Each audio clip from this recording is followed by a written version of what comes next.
Camaïeu de femmes, présenté par Véronica Antonelli. L'émission qui interroge et valorise la place des femmes dans la société.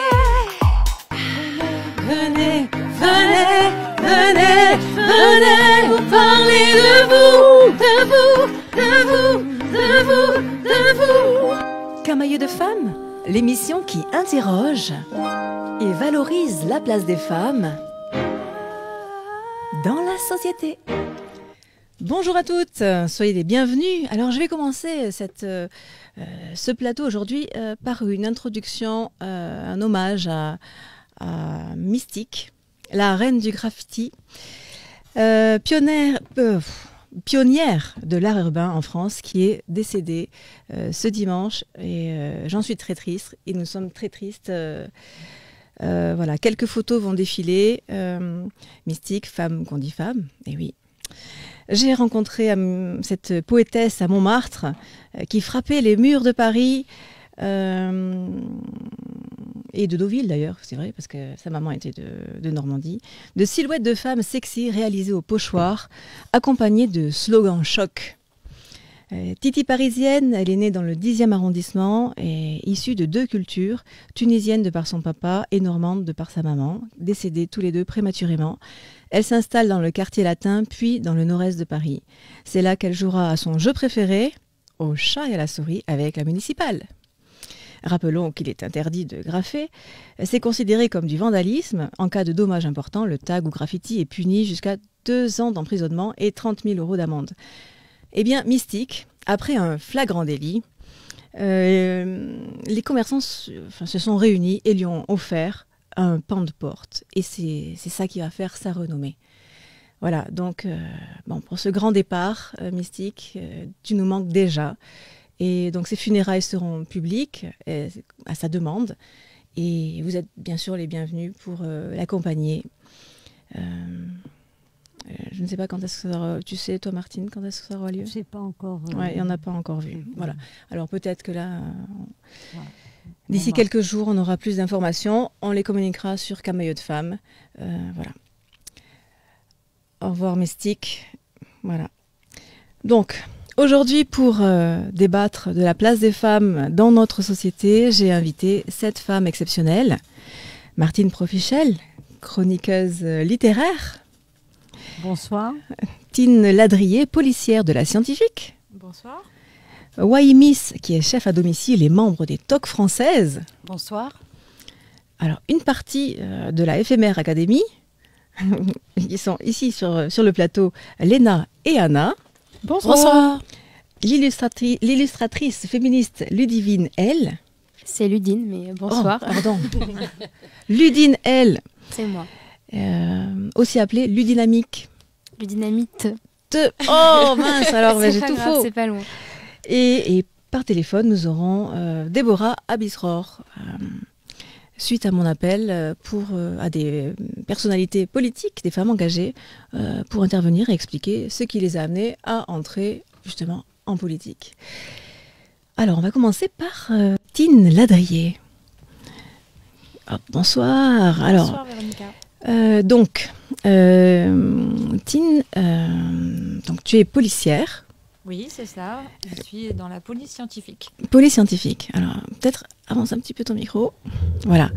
Et alors, qu'est-ce que c'est que la police scientifique? Parce qu'on connaît tous les policiers, voilà, en tenue.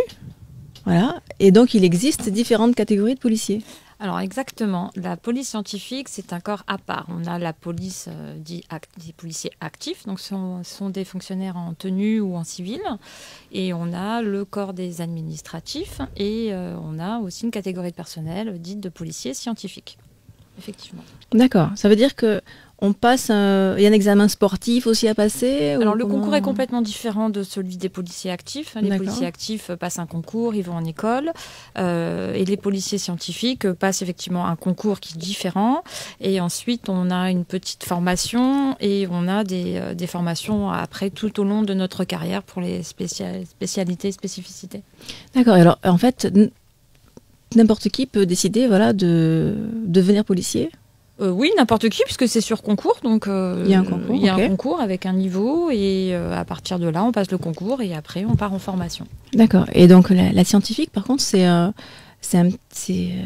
quelque chose de très spécifique. Il faut être vraiment un scientifique au départ? Non, pas du tout, pas du tout. Moi, à la base, j'ai sténodactylo, donc rien à voir. J'ai passé ensuite j'ai passé mon bac, et puis après, je suis rentrée comme secrétaire administrative, et puis en voyant mes collègues sur le terrain, je me suis dit, ça, un petit peu aussi inspirée par la télé, je me suis dit, ça doit être vraiment bien à la police scientifique. Puis, j'ai tenté le concours, j'ai réussi le concours, je me suis rendu compte que la réalité du terrain était complètement différente de celle de la fiction, mais qui reste quand même cependant très très très bien. Enfin, je veux dire, je pense que c'est aussi une vocation d'être dans la police scientifique.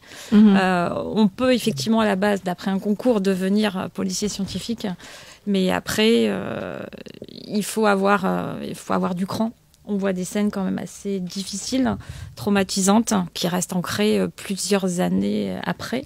Ah oui, d'accord. Moi, ça fait plus de 20 ans que je suis passée du côté de la scientifique, et 20 ans après, je me rappelle encore de ma première scène de crime, ma première enquête d'essai, ma première autopsie, et je pense que je m'en rappellerai toute ma vie. D'accord, ça veut dire qu'en fait, toi, ton métier, c'est ça, c'est d'aller sur les scènes de crime, de relever des empreintes. Moi, j'ai un parcours qui a commencé comme ça. J'étais en police judiciaire, donc on fait tout ce qui est criminel. Donc on se déplace avec la brigade criminelle, plusieurs heures sur les scènes, jour et nuit, week-end, jour férié, donc H24, on se déplace sur les scènes de crime, sur les braquages, on va sur des agressions sexuelles, tout ça, c'est criminel. Et on assiste aux autopsies, on prend des photos au cours de l'autopsie, donc on voit tout ce qui se passe. Des morts et tout. Des morts. On voit tout ce qui se passe. Alors ça va paraître bizarre, mais c'est très enrichissant d'assister à une autopsie, par exemple. Ah oui. Puisque on n'a pas idée de cette machine fabuleuse qu'est le corps humain, et qu'on se rend compte que chaque organe a sa place, et que si un organe est défaillant, il n'y a plus rien qui marche. Donc ça, c'est vraiment extraordinaire de voir avec quelle dextérité. Moi, j'assiste les médecins légistes. Enfin, j'assiste à ma petite mesure de prendre les photos, mais de voir comme ils arrivent à découper. Et puis voilà, il y a ça. Donc ça, tu vois, il y a ça parce qu'il y a ça. Et c'est pour ça que ça marche pas. Donc c'est pour ça qu'il est mort, etc. Ah oui, d'accord. On est en admiration, quoi. Donc mais c'est un métier très très passionnant. Et finalement, le médecin, il fait une enquête aussi pour savoir pourquoi la personne est morte, de quoi elle est morte. C'est grâce à lui. C'est pas naturel. C'est grâce à lui qu'on va connaître. Alors, est-ce que quand tu étais enfant, tu rêvais de faire ce métier-là? Pas du tout. Alors moi, je voulais être psychologue. Donc ça n'a rien à voir, Et puis bon, après, le fait est que voilà. Mais ceci dit, il faut quand même avoir un petit peu de psychologie pour être dans la police scientifique. Il faut avoir de l'empathie, mais pas trop. Il faut quand même... on a une certaine approche psychologique avec des victimes. Donc, et même parce que vous êtes aussi en contact avec des On est en contact victimes, avec des victimes, puisque quand on se déplace sur un cambriolage, c'est tout âge. Et c'est vrai que souvent, pas que d'ailleurs, mais les personnes âgées souvent sont traumatisées. Pour avoir été cambriolé 2 fois, c'est vrai qu'on est touché dans notre intimité. Bien sûr, a peur que ça se reproduise. On a violé notre intimité. Donc c'est vrai qu'on est un peu choqué. Et puis on s'y attendait pas. On rentre. Notre vie est mise à nu comme ça. Donc il faut être un petit peu empathique. Et puis. Et alors, toi, dans ton travail, c'est un travail en amont qui apporte des preuves ou qui nourrit un dossier et qui permet à d'autres policiers de résoudre? Ou comment ça se passe, en fait? Alors, nous, on est une aide à l'enquête. C'est-à-dire qu'on va aller sur le terrain et on va faire des recherches de traces et indices qui est recevable devant un tribunal, mais ça ne contribuera pas uniquement à l'identification d'un individu. Il va falloir que derrière, il y ait une enquête. Donc ça, c'est le travail des policiers en tenue, actifs, qui vont mener leur enquête derrière, et on va être un élément supplémentaire à l'enquête. D'accord.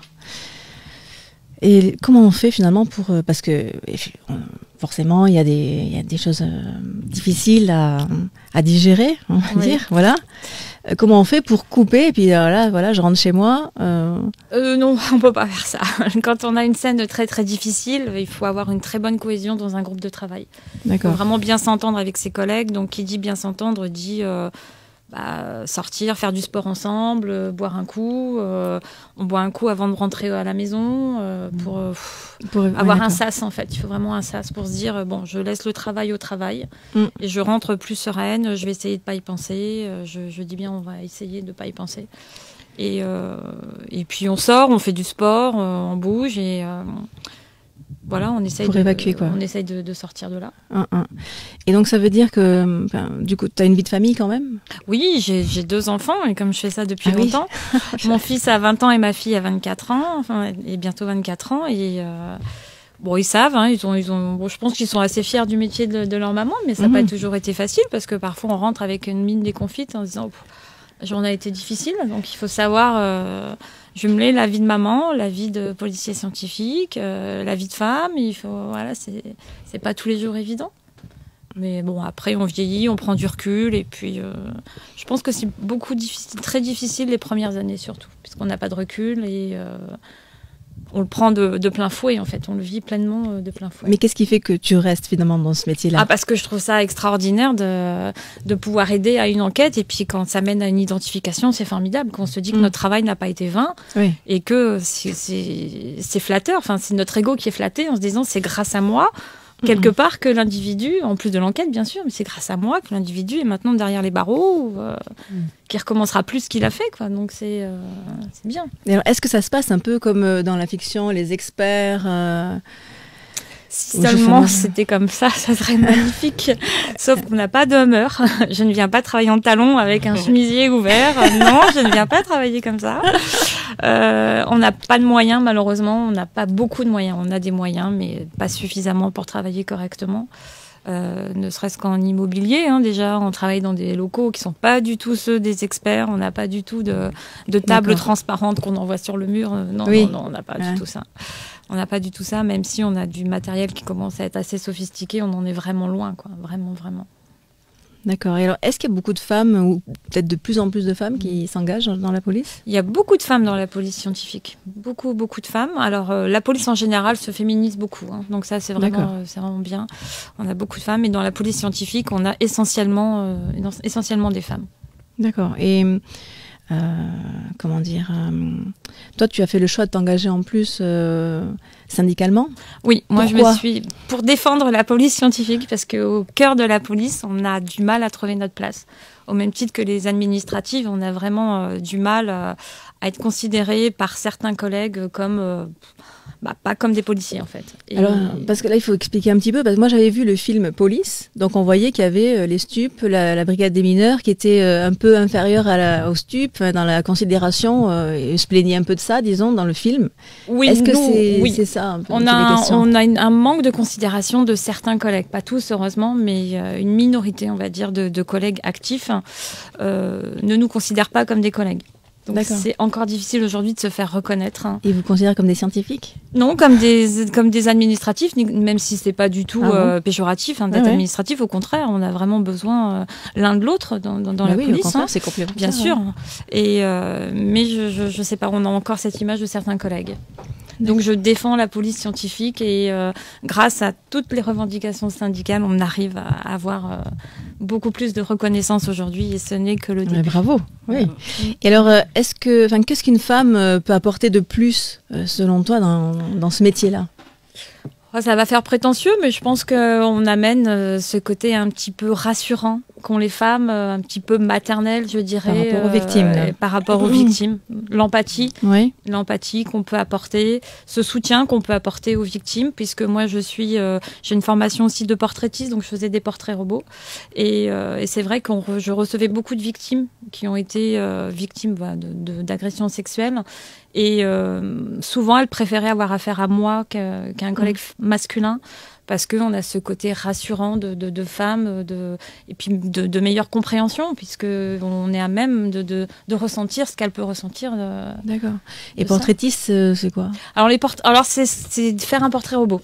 Ouais, pardon. Et donc en fait, c'est toi qui le dessines? Alors non, ça c'était il y a longtemps. Aujourd'hui, on a l'ordinateur et puis on nous dit bah voilà, est-ce que vous vous rappelez un peu. Alors il y a une approche avec un entretien cognitif. On demande à la victime de se rappeler ce qu'elle a vécu à différentes étapes. Et puis dans sa mémoire, donc ce côté traumatique de la mémoire, elle va nous dire bah il avait un visage ovale. Donc sur l'ordinateur, on va mettre un visage ovale. On va lui rajouter des yeux, un nez, une bouche, comme un monsieur patate, pour ceux qui connaissent. Oui. Et puis, on arrive à faire un portrait qui va diffuser. Et puis, ça a permis déjà pas mal d'identification. Moi, j'étais, par rapport à l'affaire Ilham Halimi, j'avais participé au portrait robot de cette jeune femme aussi. Donc, c'est vrai qu'on était quand même assez fiers. Mais tout ça pour dire qu'effectivement, le côté féminin est très important dans la police. Oui, là, pour le recueil de la parole, c'est sûr. Et donc, on a parlé tout à l'heure de l'affaire Grégory. Oui. Donc, grâce à la scientifique. Exactement, grâce à l'ADN. Voilà. Exactement. L'affaire avance un peu. L'affaire avance. Alors, où en est-elle? Ah, ça. Nous ne savons pas. Voilà, c'est une affaire qui a marqué toute notre enfance. Hein, Exactement. Et voilà, donc c'est vrai que... Donc, et alors, pourquoi est-ce qu'il faudrait plus de femmes dans ce métier? Non, pas forcément plus de femmes, puisqu'on est assez complémentaires. C'est aussi bien d'avoir quelques hommes qui travaillent avec nous. Mais je sais pas, puisqu'elle est déjà assez représentée en termes de femmes. Si ce n'est, comme je vous dis, vraiment le côté douceur féminine, douceur, empathie. Et alors, j'ai une dernière question. La scientifique, c'est une pour tout le pays? Ou c'est par région? Comment ça se passe? Alors non, c'est un recrutement national, hein, donc sur tout le territoire. Et il y en a même dans le monde entier, la police scientifique. Aux États-Unis, on va appeler ça les forensics. Ensuite, on a aussi la police scientifique dans la gendarmerie. Mais alors la gendarmerie, ça va être différent. On appelle ça des TIC, des techniciens d'investigation criminelle. Ils font leur enquête, donc ce sont des gendarmes armés qui font aussi de la police scientifique. Donc eux mènent leur enquête de A à Z par contre. Nous, on intervient juste sur la partie traces et indices, alors que les gendarmes vont faire leur enquête, vont faire leur prélèvement, etc. Ils vont de A à Z, ils vont avoir leur... D'accord. Et alors, pour les gens qui ne connaissent pas, la différence entre gendarme et police? C'est différent. La gendarmerie, c'est militaire? Alors non, en fait, la police interviendra. Les gendarmes sont plus sur les zones. C'est étatisé, hein, donc. Oui, voilà. En plus, c'est pas les mêmes territoires. C'est ça. C'est une question de territoire, en fait, tout simplement. La gendarmerie va arriver plutôt sur un milieu rural, va intervenir sur un milieu rural, et puis nous sur un milieu urbain, plutôt. D'accord. Alors, l'avenir, c'est quoi? Une PTS de pointe. Une PTS qui va s'orienter vers des moyens comme à la télé. Alors, PTS? Police technique et scientifique. Pardon, c'est un acronyme. Oui. Voilà.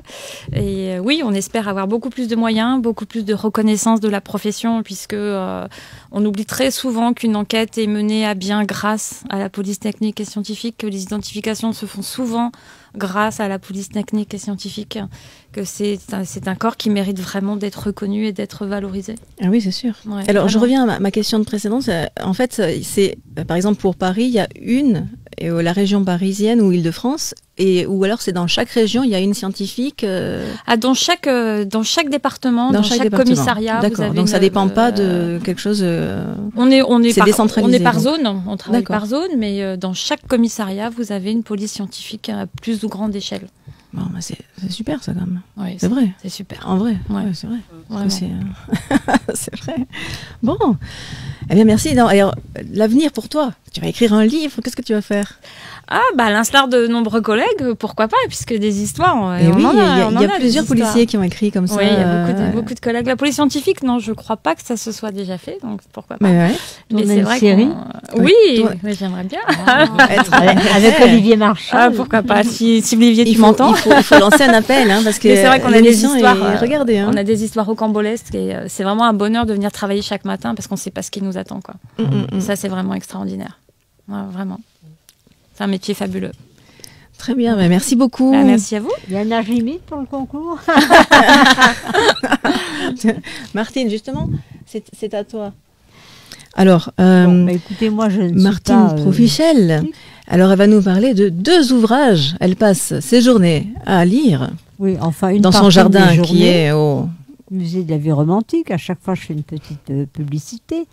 C'est le musée de Georges Sand, qui est en face chez moi. Donc, j'ai qu'à traverser la rue, comme on me l'a recommandé, pour retrouver un jardin.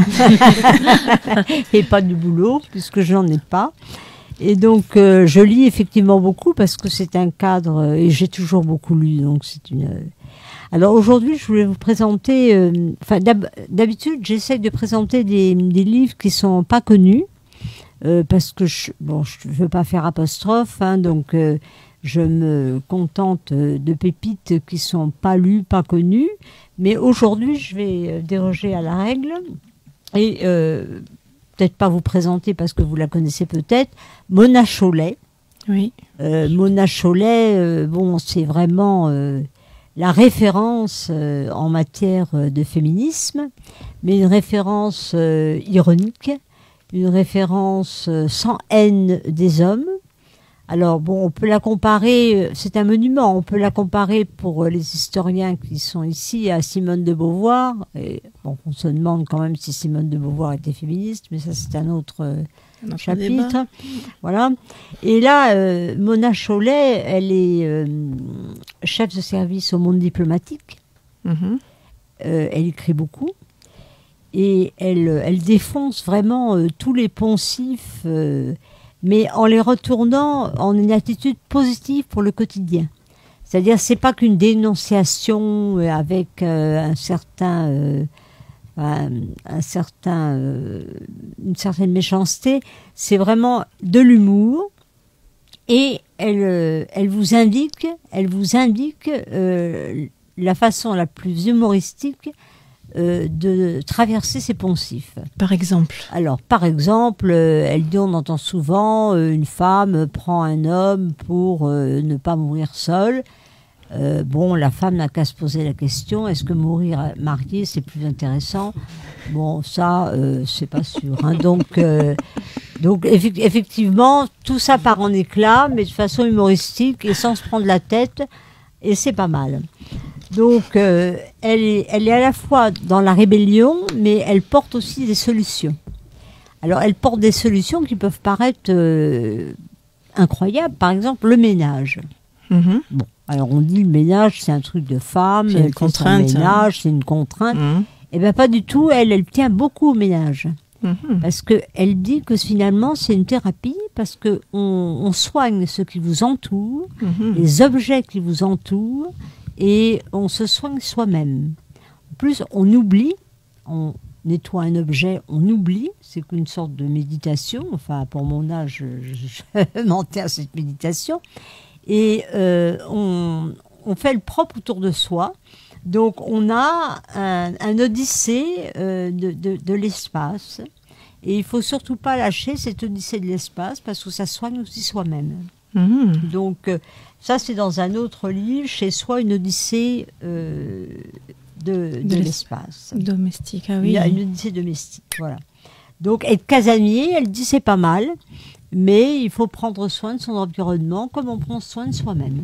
Parce que c'est très zen, en fait. Hein, oui, voilà. Ça rejoint un peu toutes les lectures du Japon que tu nous amènes à chaque fois. Et en même temps, ça revalorise le ménage, qui est confié souvent à une domestique, alors que non, pas du tout. Alors, elle est drôle. Elle cherche, en décrivant tous les pouvoirs que comporte la maison, en même temps, en donnant une dignité à ce qu'on peut faire chez soi. Mm-hmm.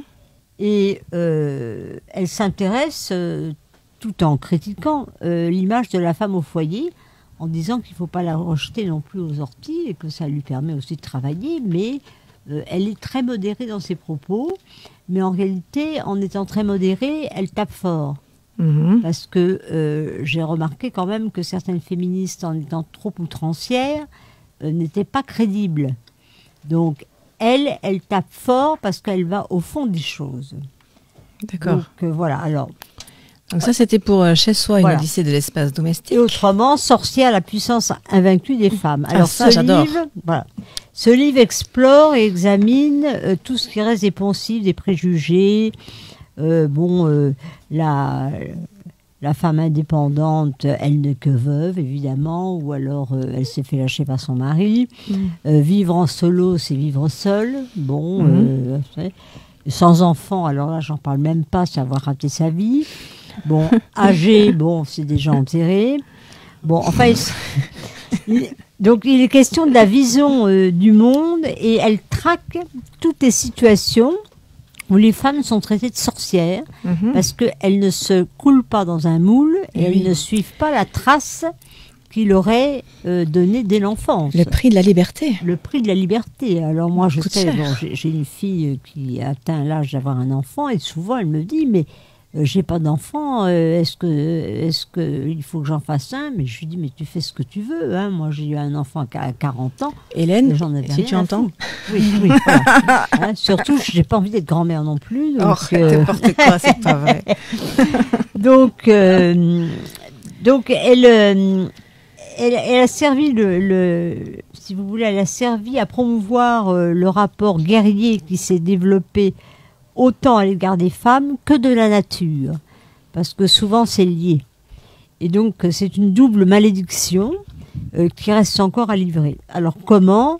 Je vous le dirai pas, parce qu'il faut le lire. Ben voilà. Hein, parce que Et je ça, suis ouais, pas là voilà. pour vous faire un... À chaque fois, tu voilà. nous donnes envie de lire des Voilà. bouquins, mais on n'a pas le Et temps. elle a hein. pris, Voilà. elle, Le a ménage, elle a tout le ça. prix de l'essai psychologique de la Ah. FNAC en 2019. C'est vraiment une... Enfin, si on veut avoir un livre référence, Mhm. maintenant, eh bien, c'est Mona Chollet. Et en plus, c'est drôle et ça vous touche au quotidien. C'est pas une réflexion psychologique ou idéologique. Vous lisez, mesdames, sur le plateau? Oui, Vous lisez? Oui, moi, Ouais. c'était sur ma liste de lecture, Mona Chollet, Ah. justement, ce livre-là. Ouais. Voilà. Ah ouais, ouais, Voilà. ouais. Je vous le conseille, ça se lit très vite. Bon, mais très bien. Alors, on va enchaîner. La semaine dernière, j'ai fait une chronique sur les femmes au pouvoir et j'ai énuméré de nombreux noms de femmes présidentes de pays ou d'Europe ou de premières ministres en Europe, en France, etc. Femmes qui sont totalement invisibilisées par le système. Et pour que ça cesse, j'ai décidé de lancer un appel à des femmes qui sont comme vous et moi, hein, et qui un jour décident d'agir en politique. Et Dieu merci, j'ai été entendue.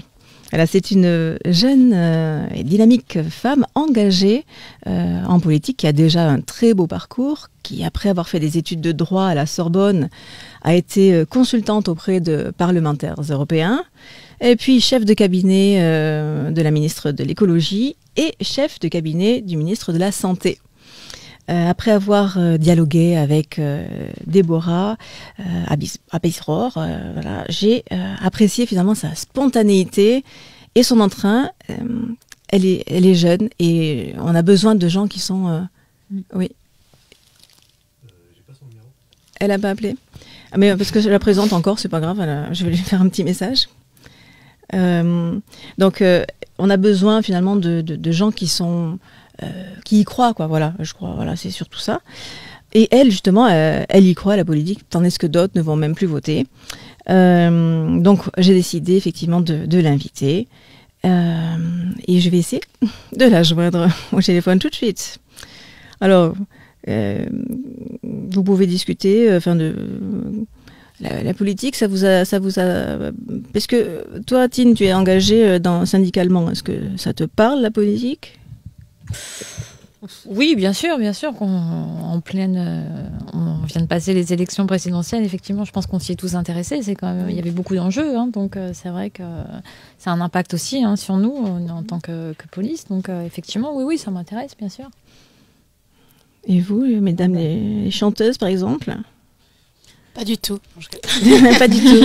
Non, évidemment que ça nous Pourtant, intéresse un minimum. quand on chante, c'est faire un... Oui, quelque chose? Non. C'est un acte politique, finalement, de chanter aussi. Oui, ça peut l'être. De toute façon, la politique est un peu dans le quotidien, je dirais. Et oui. Et Mais pas dans trop chacun... dans la sphère politique. Pardon ? La culture n'est pas trop dans la sphère politique encore. Oui, enfin, oui. Alors moi, pour le coup, je me sens très peu légitime, et c'est peut-être quelque chose que je dois travailler, mais à parler politique, vraiment, c'est pas mon sujet. Mmh. Et par contre, c'est vrai que je pense que c'est hyper important de porter des valeurs et avoir des convictions. Mmh. et de les ancrer dans ses gestes et dans ses actes du quotidien. C'est un peu comme ça que je fonctionne, mais ouais. Et de les défendre. Là, voilà, après, dans la sphère politique, très honnêtement, non, moi, je ne connais pas trop.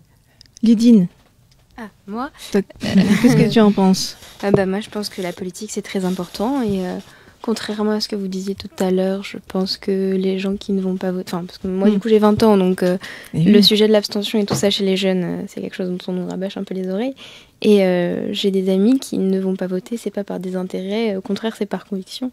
Et je pense qu'il faudrait qu'on... Donc c'est un acte politique C'est de pas aussi voter. un acte politique de ne pas voter, c'est refuser un système démocratique qui finalement n'en est pas un. Et... Vas-y, continue. Je continue. Et non, moi, la politique, c'est très important, notamment parce que je porte au quotidien le combat du féminisme, qui est éminemment politique. Et ce qu'on fait là, je trouve que c'est politique aussi. Donc c'est partout et c'est important, surtout en tant que femme. Il faudrait peut-être que les votes blancs soient Ah oui, comptabilisés. oui, ça, Là, on ce est serait, d'accord. parce que là, Ça, on est complètement d'accord. alors, est-ce que, mon cher Erwan... Là, j'ai l'appel. Oui. J'ai pas de son. Ah, zut. Bon. Excusez-moi, vous arrivez à m'entendre? Sinon, elle dit que personne ne parle. Bon, sinon, je l'appelle avec mon téléphone. Hein. Ouais.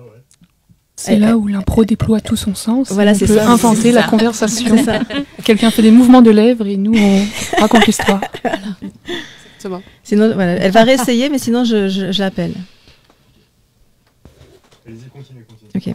Et donc, oui, bon. La politique dans la cuisine, Ah oui, ça a eu son importance. c'est politique la cuisine? Oui, quelque part, oui. Enfin, c'est même pas quelque part. En fait, quand il y a eu, en 2019, quand on a eu malheureusement le Covid, Oui. il y a énormément de restaurants qui ont fermé, des bars, etc., à outrance même. Et il y a des grands pontes de la gastronomie, comme je peux citer des noms, Oui. Chebest, etc., qui ont fait appel à des hommes politiques pour dire, dans ces cas-là, si la gastronomie ou la restauration est touchée, on touche d'autres domaines. C'est un secteur de l'économie très important. Exactement. Et qui entraîne d'autres secteurs. Exactement. Donc en fait, il y a pas dans la restauration, il y a aussi, j'ai beaucoup d'amis qui sont traiteurs et qui ont été obligés d'arrêter. Oui. Et ça Erwan, elle ça a rappelé? engrange, Non, continuez. Ok. et ça engrange des frais supplémentaires pour les restaurateurs. Et à cause de ça, beaucoup ont fermé. Donc les traiteurs aussi, ouais, tout à fait. D'accord. Mais après, je veux dire que après le Covid, il y a eu, on est toujours dans le Covid, mais à moindre effet. Je veux dire que ça commence à reprendre doucement. Moi, je suis chef à domicile et je sais que pendant cette période-là, j'ai pas pu travailler. D'accord. Ça a été la fermeture totale. Donc la politique, c'est vrai, elle a quand même son importance. Ce secteur est quand même le principal lobbying Bien en sûr. France. Bien sûr. Alors, elle dit que ça sonne dans le vide. Elle est à 4 appels. Moi, j'ai aucun appel, c'est qu'il y a le téléphone qui fait de la merde. Ok, bon, je vais appeler. Là, attends, je crois que j'ai un début d'appel. C'est bon? Je vous le dirai quand ça sera. Ah. Continuez de parler. Alors moi j'ai une question, si ça peut nous Oui. sauver d'un blanc, Allez. qui n'a pas de rapport direct avec la politique. Mais Martine, tout à l'heure, vous disiez qu'on pouvait questionner le fait que Simone de Beauvoir soit féministe. Et je voudrais savoir ce qui vous fait vous poser cette question-là, si vous pouvez me le dire. Si je me rappelle du livre que je n'avais pas acheté, parce que c'était mon prof de philosophie au lycée Victor Hugo qui nous avait dit de le lire. Et quand j'allais dans les librairies, on refusait de me le vendre parce que c'était sulfureux. Donc c'est ma mère qui allait l'acheter pour moi. Et alors Simone de Beauvoir, elle a eu une vie qui était un peu en contradiction avec ses valeurs. Comme Je voudrais pas. J'ai beaucoup admiré Simone de Beauvoir, donc, mais elle a eu une vie privée et des actions politiques dans une période où il y avait une certaine contradiction. Elle était moins, à mon avis, moins claire que les féministes maintenant, qui sont peut-être trop trash, mais qui au moins affirment et brisent la loi du silence. Elle était encore dans le showbiz quand même. D'accord, donc vous pensez que c'est contradictoire. Mais écoutez, ça tombe très bien puisque je suis aussi chroniqueuse chez 50-50 Magazine et que la chronique qui sort vendredi va parler de féminisme et de Parfait. Simone de Beauvoir. Ah bah justement. Donc, bah voilà, donc vous pourrez aller On la la lire. lira. Oui, Bah, oui, on la lira. je la lirai. C'est et parfait. Bah, c'est parfait, oui. Alors, je l'appelle avec mon téléphone. Oui, c'est Allez, on va faire ça. Et merci pour votre réponse.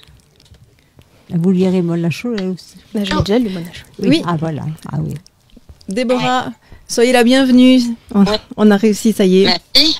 Donc, est-ce que le son passe là? Ouais, ça va, mais de toute façon, vous l'entendez dans le casque. Oui, c'est parfait. Bon, mais soyez la bienvenue. Donc, alors, pour que les spectateurs comprennent mieux votre vie, depuis quelques mois, dans combien de pays vous êtes-vous rendu?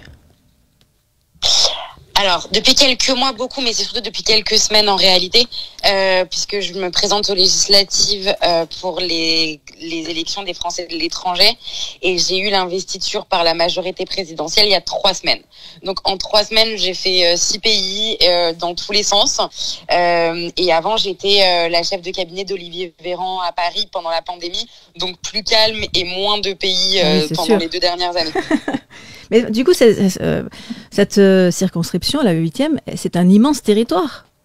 On n'a pas idée. Enfin, moi, j'imaginais même pas. Je pensais que c'était un seul pays, par exemple. Non, c'est 8 pays. C'est un grand territoire, mais finalement, c'est une petite circonscription par rapport aux autres. On va prendre l'exemple de la 11e. La 11e, c'est 49 pays. Et ça va de Singapour à Tokyo, en passant par Sydney et Ah Moscou. oui. Ah ouais, c'est dingue. Oh. Eh Ouais. oui, c'est vrai. Et alors, quel a été votre déclic pour entrer en politique? Je suis devenue maman. Je me suis dit qu'il fallait quand même qu'on fasse des choses pour l'avenir de nos enfants. Mhm. Et Emmanuel Macron m'a beaucoup inspirée. Je me suis dit que c'était quelqu'un qui pouvait faire des choses qui allaient dans le sens que moi je voulais pour l'avenir de mon enfant. Et puis, comme j'étais militante au départ avant dans des associations, j'ai transformé mon engagement militant en un engagement politique. D'accord. Donc, vous êtes mariée, vous avez des enfants. Ça veut dire qu'on peut concilier vie de famille et ce métier qui est quand même très prenant. Parce que là, on se rend bien compte que 8 pays, c'est la folie. Alors oui, on peut concilier. Après, j'avoue que c'est une organisation et que il faut avoir la personne en face qui vous aide aussi au quotidien parce que voilà.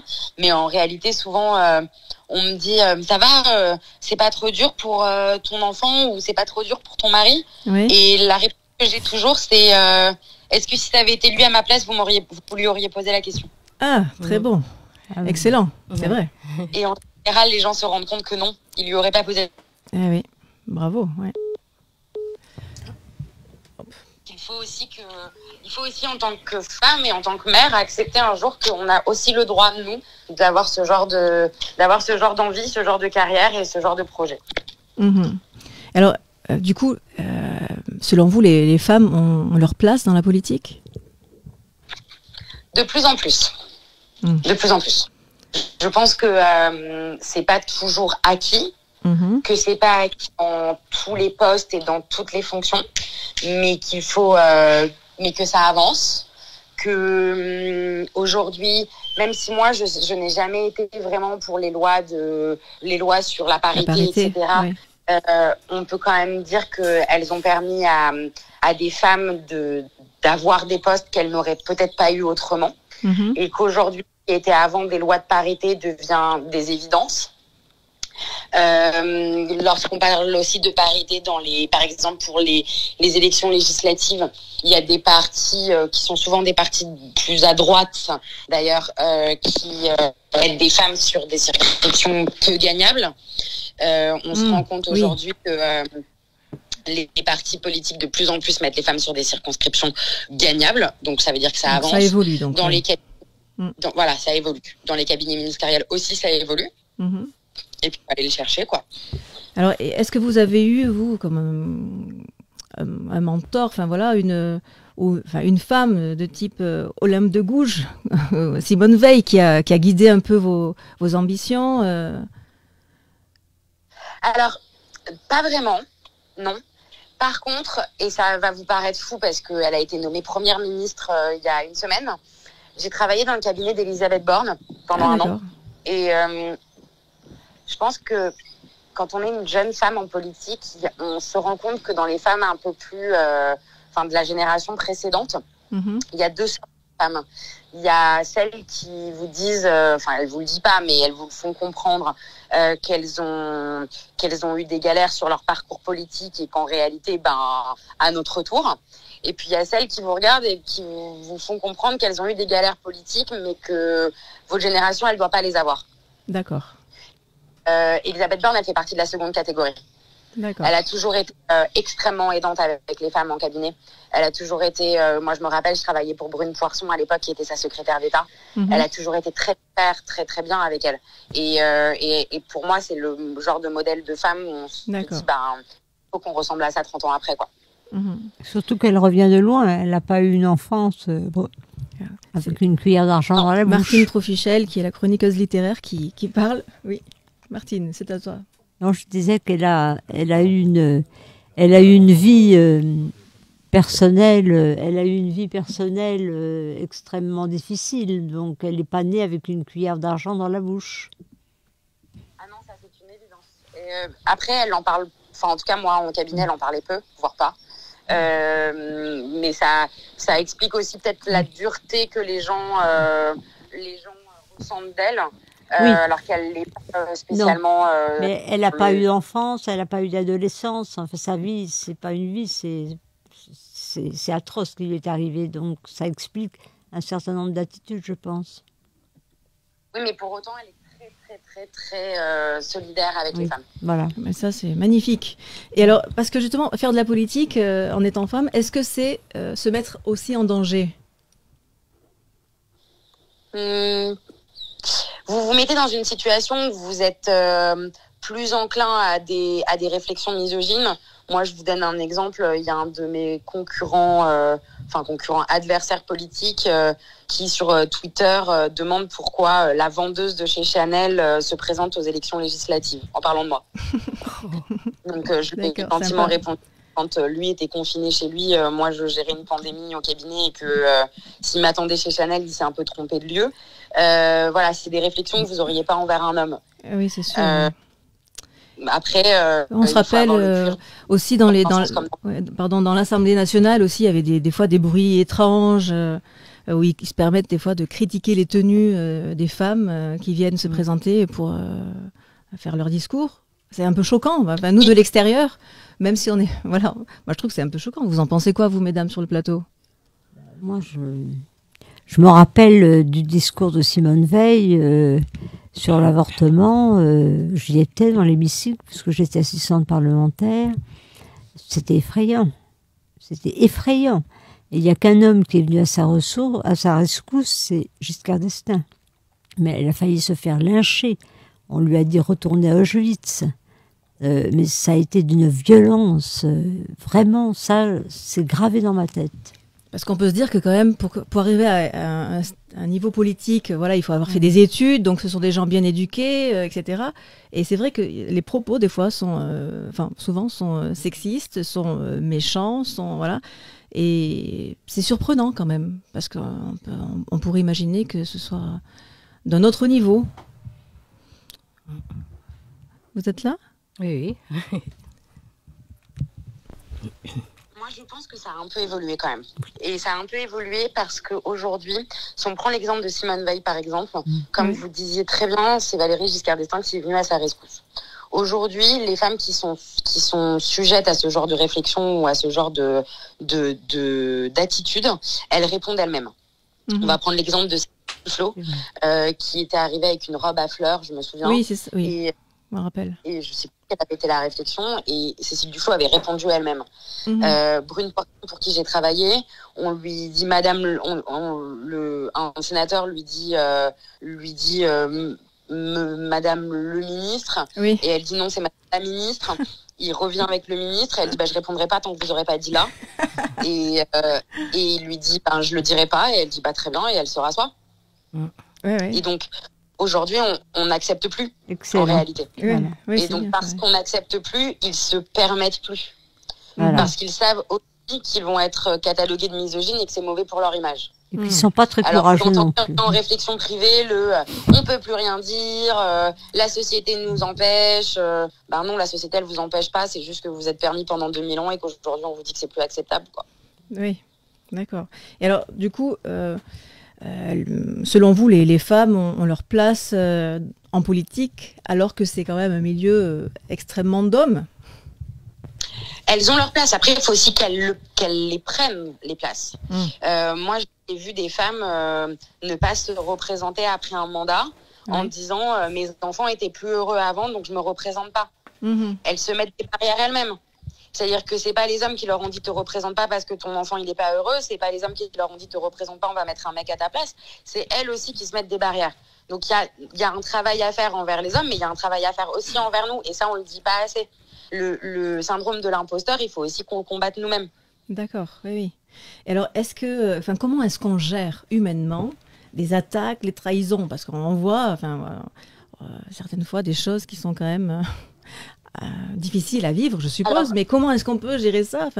Pourquoi s'engager quand même? Voilà, c'est ça, parce que ça peut choquer. Moi, je m'engage parce que je crois au service public et je crois à servir l'État. Ça, c'est vraiment quelque chose auquel je crois. Après, parfois que je suis maso et que j'irai dans une boîte privée, je gagnerai mieux ma vie et je me ferai moins insulter, donc clairement.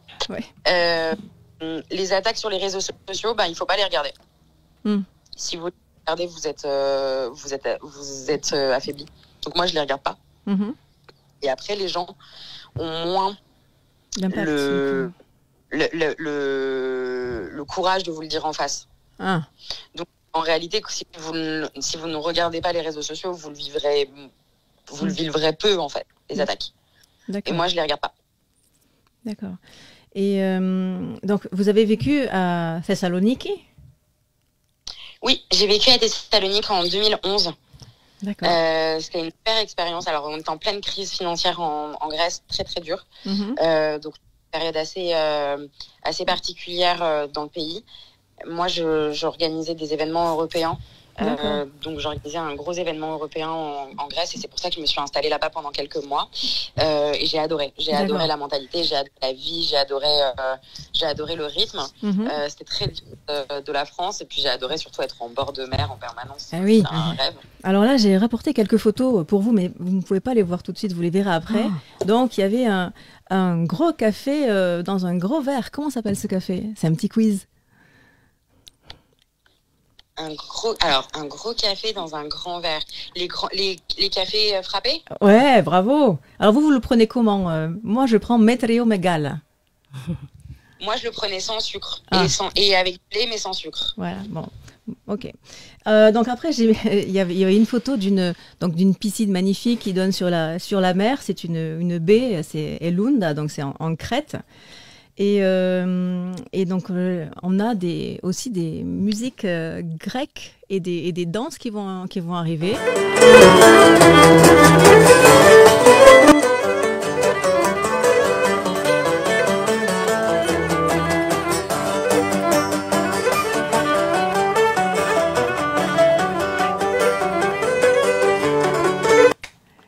Alors, pas du tout. J'étais même très mauvaise, on va pas se le cacher. Ah bon, mince, parce que ça, c'est vraiment... voilà. C'est pas bonne. Les îles, enfin voilà, par exemple la Crète, et donc en fait c'est...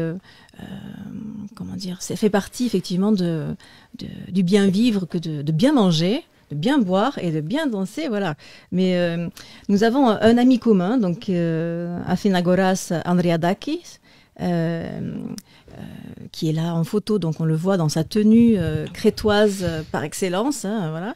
Et donc il m'a dit voilà qu'il vous attend dans son Royal Mormin Bay en Crète. Et on va voir peut-être une troisième vidéo avec juste de la Crète. Voilà, c'est juste comment dire, un pays de rêve. Hein, voilà, la Grèce, moi j'aime beaucoup. Et alors vous allez en Italie, forcément, c'est mon pays d'origine. Voilà. Vous allez donc à Malte, c'est ça? Alors j'ai été à Turin.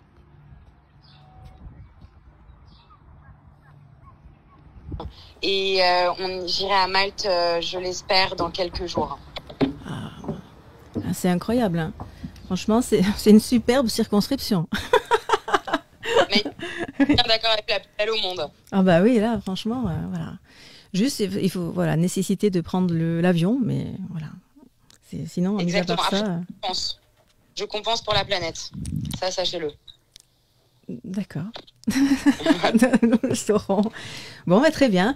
Qu'est-ce que vous diriez à une femme qui hésite à s'engager en politique? Qu'il faut croire en soi, qu'il faut croire en ses rêves et qu'il n'y a pas de limite. Et que c'est pas pour une fois qu'on ne réussira pas la fois d'après. D'accord. Eh ben, c'est un beau message. Voilà. Bon courage pour la suite. Bravo pour votre parcours. Voilà, vous faites partie des femmes en politique qui sont jeunes et je trouve que c'est important de montrer ce dynamisme-là. Et donc voilà, merci beaucoup d'avoir accepté d'intervenir dans Camailleux de femmes. Eh ben merci à vous. Bonne soirée. Merci. Au revoir. Au revoir.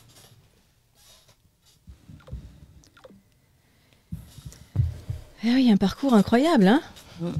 Bon, alors on va faire une petite interview sans transition avec la Éphémère Académie. Bonsoir. Bonsoir. C'est à vous, mesdames. Nous sommes prêtes. Vous êtes prêtes? Bon, alors, à ma gauche, j'ai Anna Larocchia. Ouais, Anne Laroche en vrai, mais j'ai italianisé mon nom. Mais... Voilà, c'est ça, tu as bien raison. Et Lena Toker. Oui, moi je veux bien changer, Linda Toqueria. Très bien. Et alors, toutes les deux, vous faites partie d'une troupe, hein, c'est ça? C'est ça. Éphémère Académie. Bon, on comprend, Éphémère Académie. Bon, voilà. D'abord, vous avez un look spécial. Hein? Et oui. Alors, pour ceux qui ne le voient pas, on a des pulls qui ressemblent à des suites que mettraient les étudiants américains dans des universités. Ouais. Parce qu'en fait, le concept de notre troupe, on a une troupe. Je peux parler ou tu voulais poser une question? On a une troupe d'improvisation chantée. Donc, je ne sais pas si vous êtes familier avec l'improvisation, mais l'improvisation, pas du tout ce que c'est. Ça peut être en musique, en théâtre, etc. Et nous, en fait, on fait de l'improvisation à la fois dans le théâtre et dans la musique. Oui. Et on va improviser des chansons. On a des musiciens qui, eux, improvisent la musique. Ils savent pas ce qu'ils vont faire quand ils démarrent. Et puis, nous, on improvise le texte, le jeu. C'est comme un peu une comédie musicale improvisée, sauf que pour l'instant, on dit pas comédie musicale parce qu'on ne danse pas. Donc, voilà. Mais c'est un peu comme un style de comédie musicale improvisée. D'accord. Voilà. Et alors, donc, Anna, toi, tu es chanteuse. Oui. Comédienne. Oui. Donc, dans l'improvisation de théâtre aussi. Oui. Voilà. Je suis coach d'improvisation théâtrale aussi. J'arbitre et je suis maître de cérémonie de match d'impro. Voilà. C'est très sérieux, hein? Ouais. Oh, c'est très sérieux, oui. Non, c'est pas très sérieux l'impro. Enfin, ça se fait sérieusement, mais en y prenant du plaisir. Et ouais, c'est une discipline très agréable qui permet beaucoup de lâcher, en fait, de s'amuser, de se dire, bon, de toute façon, ce sera peut-être nul, mais ce sera peut-être bien aussi. C'est ça, on structure le grain de folie. On structure la folie et ça, le fait de mettre quelques contraintes, des fois de style, de durée ou de thématique, ça permet des fois de transcender l'instant et donc des fois c'est des moments magiques et des fois c'est des belles catastrophes et c'est ça qui fait partie aussi de la magie, c'est que ce relief-là d'amplitude de où ça peut aller, on ne sait pas, ça rend la chose très fragile et en ce sens-là unique. Mais oui, c'est ça, mais le côté éphémère, c'est ça. C'est ça, cueillir le jour. Oui, et donc Léna, toi tu es comédienne et autrice. Oui, comédienne, autrice, traductrice. Dans l'improvisation aussi ou... Alors traductrice, non, plutôt domaine audiovisuel. D'accord. Autrice, j'aime beaucoup la poésie. Donc j'écris des poèmes. J'ai un recueil qui est prêt, je cherche un éditeur. Salut. Voilà, salut. Et aussi des sketchs comiques. Donc là, je suis plutôt en phase d'écriture en ce moment, de recherche de personnages. Et l'improvisation, qui pour moi est une hygiène de vie. C'est un muscle à travailler. Quand on ouvre la porte, je pense qu'on la referme plus. méfiez-vous. Ceux qui ont retenu, qui auraient l'envie. Oui. D'ailleurs, on donne des stages. Oui, on donne des stages, si ça vous C'est intéresse. quand le prochain Pardon ? C'est quand le prochain? Alors, le prochain n'est pas encore prévu parce que on avait un peu la flemme d'en organiser. Vous pourrez Mais on vous le... sur, Alors, l'essentiel, c'est que Facebook, vous nous hein. suiviez sur notre page Facebook FMR, donc lettres F, M et R, Académie avec IE à la française. Et en fait, on fait les pubs à chaque fois de nos spectacles et de nos stages. Là, on peut déjà, on peut pas annoncer de stage, mais on peut annoncer des spectacles. Mais je sais même pas si vous avez déjà envie de nous voir parce qu'on n'a pas trop expliqué ce qu'on fait. On a envie de Mais- voilà, mais moi, je suis vraiment très impatiente de savoir qu'est-ce que c'est. Qu'est-ce que c'est que l'impro Eh chanté? ben oui. Et oui, Parce que du coup, les textes, ils sont improvisés. tout est improvisé. En fait, La ce qui n'est structure pas de la chanson aussi. la structure. Enfin, l'idée c'est qu'on sait qu'on va faire des couplets et des refrains, mais on sait pas du D'accord. tout à quel moment on va les Ok. placer. On suit vraiment le flow de la musique, le musicien, les musiciens, parce qu'en fait on est accompagné. Là aujourd'hui on va être Pilou. accompagné de Pilou à la guitare, qu'on salue, qui est notre homme de la séance. Et qui est joueur Et, aussi. qui est très Oui. joueur et Et d'habitude, qui joue. vous êtes combien en fait dans... Alors dans la troupe on est une dizaine. Ah oui. On a un pianiste, Pilou qui peut faire à la fois du jeu, du chant et la guitare. On a aussi un beatboxer depuis récemment, Trompettiste aussi. trompettiste Ah, aussi. super. Et puis le reste, on est comédien-chanteur. Ok. Voilà. Et en fait, le concept de la troupe est née en 2018. C'est un certain Wilfried Nana qui l'a créé, qui nous a réunis. Moi, j'y suis depuis la création. Wilfried. Willou. Coucou. Et en fait, l'idée, c'est on a un concept de spectacle qui, en gros, on fait semblant d'être des élèves de cette fameuse FMR Academy. Ouais. Et les gens qui viennent nous voir, le public, viennent suivre des journées types. Comme je sais pas si vous étiez en train de regarder la Star Academy, quoi. D'accord.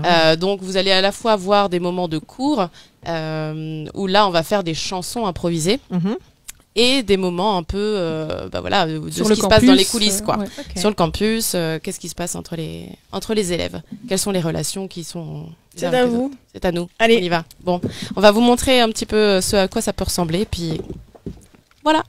Bonne écoute. Vous connaissiez, vous, mesdames, le chant improvisé comme ça, Pas le du tout. théâtre Non. improvisé non plus? Non. Alors, pour vous prouver que c'est improvisé, on aurait besoin que vous disiez à Pilou par quel accord vous voulez que ça commence. Vous pouvez dire, dans la do, ré, mi, fa, sol, la, si, do, c'est à vous de choisir. Allez, si. Ré et si. Ça te va Elle dit allez si, mais ré ici. J'ai dit allez, si. Ah, d'accord. Allez, Eh bien, on ce peut sera partir sur du si. si. Et du coup, on aurait besoin, nous, d'un thème. Un thème, c'est vraiment ce que vous voulez. Ça peut être une phrase, ça peut être un mot. Mais voilà, ce sera notre impulsion pour improviser une chanson. Ok, fleur. Fleur, ok. Quelqu'un a un autre mot? Gâteau. Gâteau. Un autre mot encore? Un verbe, peut-être? Danser. Danser et... Bon, on va essayer de Allez, faire avec zou. ça. Fleur, gâteau et danser. C'est parti.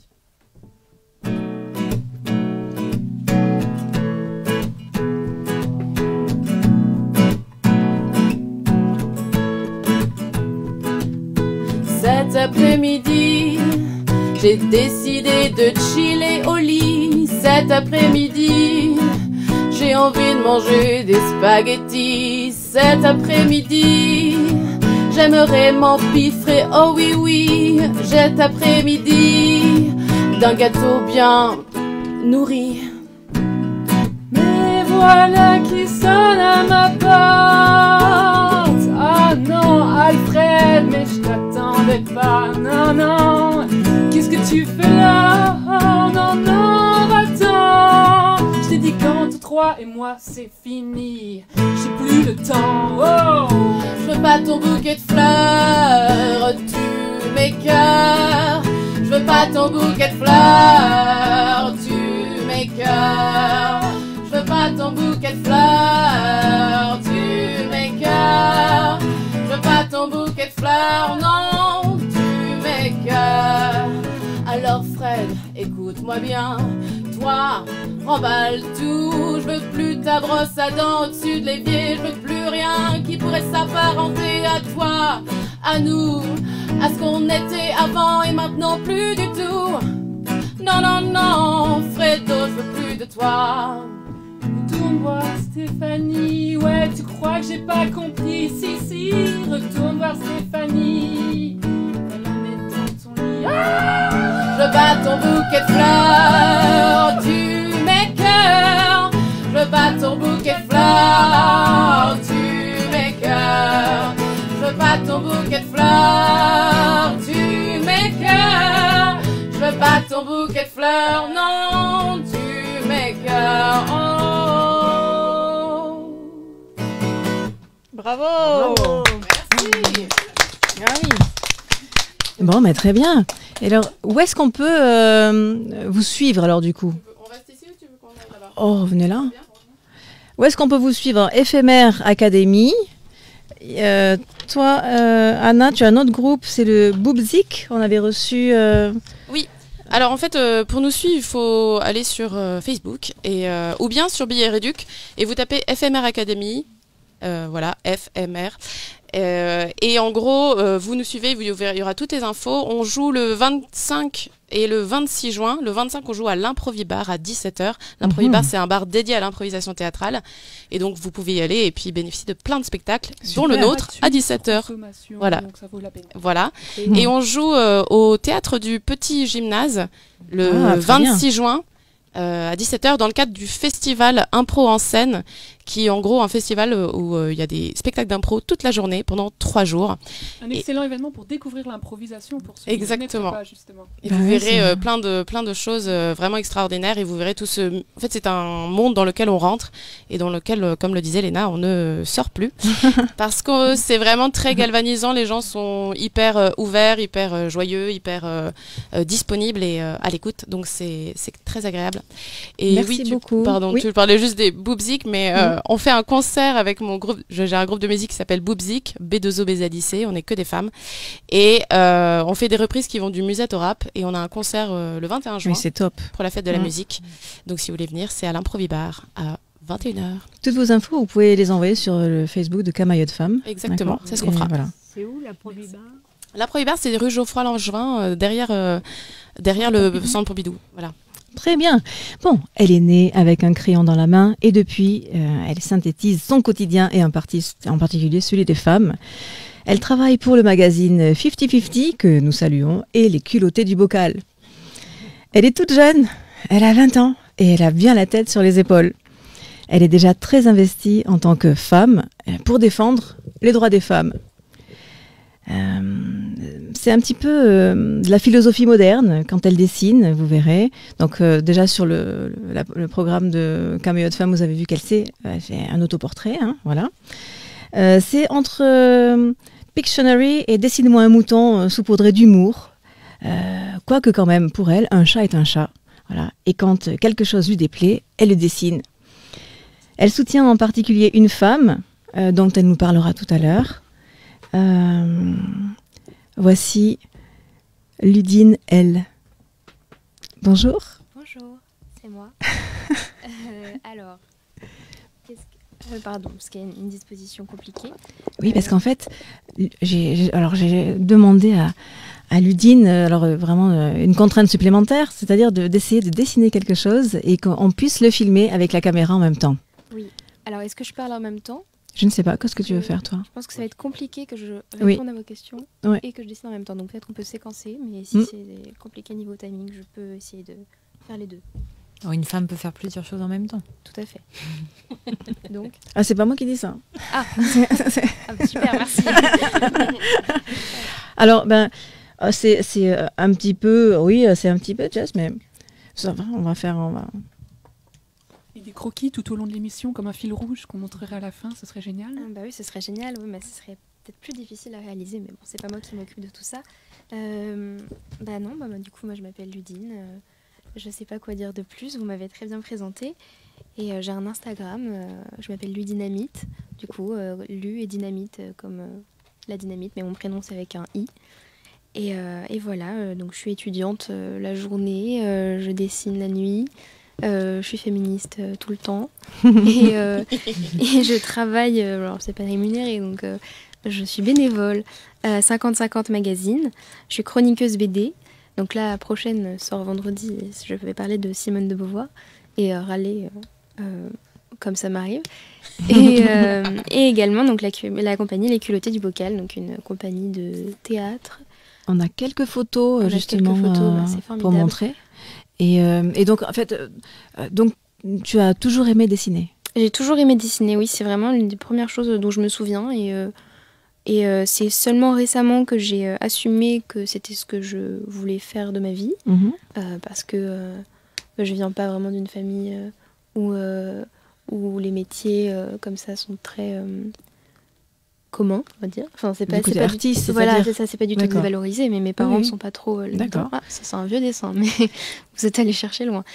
Et oui, du coup, j'ai fait un bac S, j'ai fait prépa, j'ai fait 2 licences, bon voilà. Ah oui, à 20 ans À 20 ans. Tout ça Et du coup, maintenant, ouais, non, je veux dessiner. Et on verra bien ce que ça donne, mais pareil, si jamais quelqu'un veut méditer, envoyez-moi Mais oui, parce qu'elle est formidable. Alors là, oui, ça c'était Mignonne allant voir si la rose, c'était par rapport à Ronsard. Donc j'ai fait une BD pour... où je décrypte le texte du poème qu'on nous a tous et toutes fait apprendre, je pense.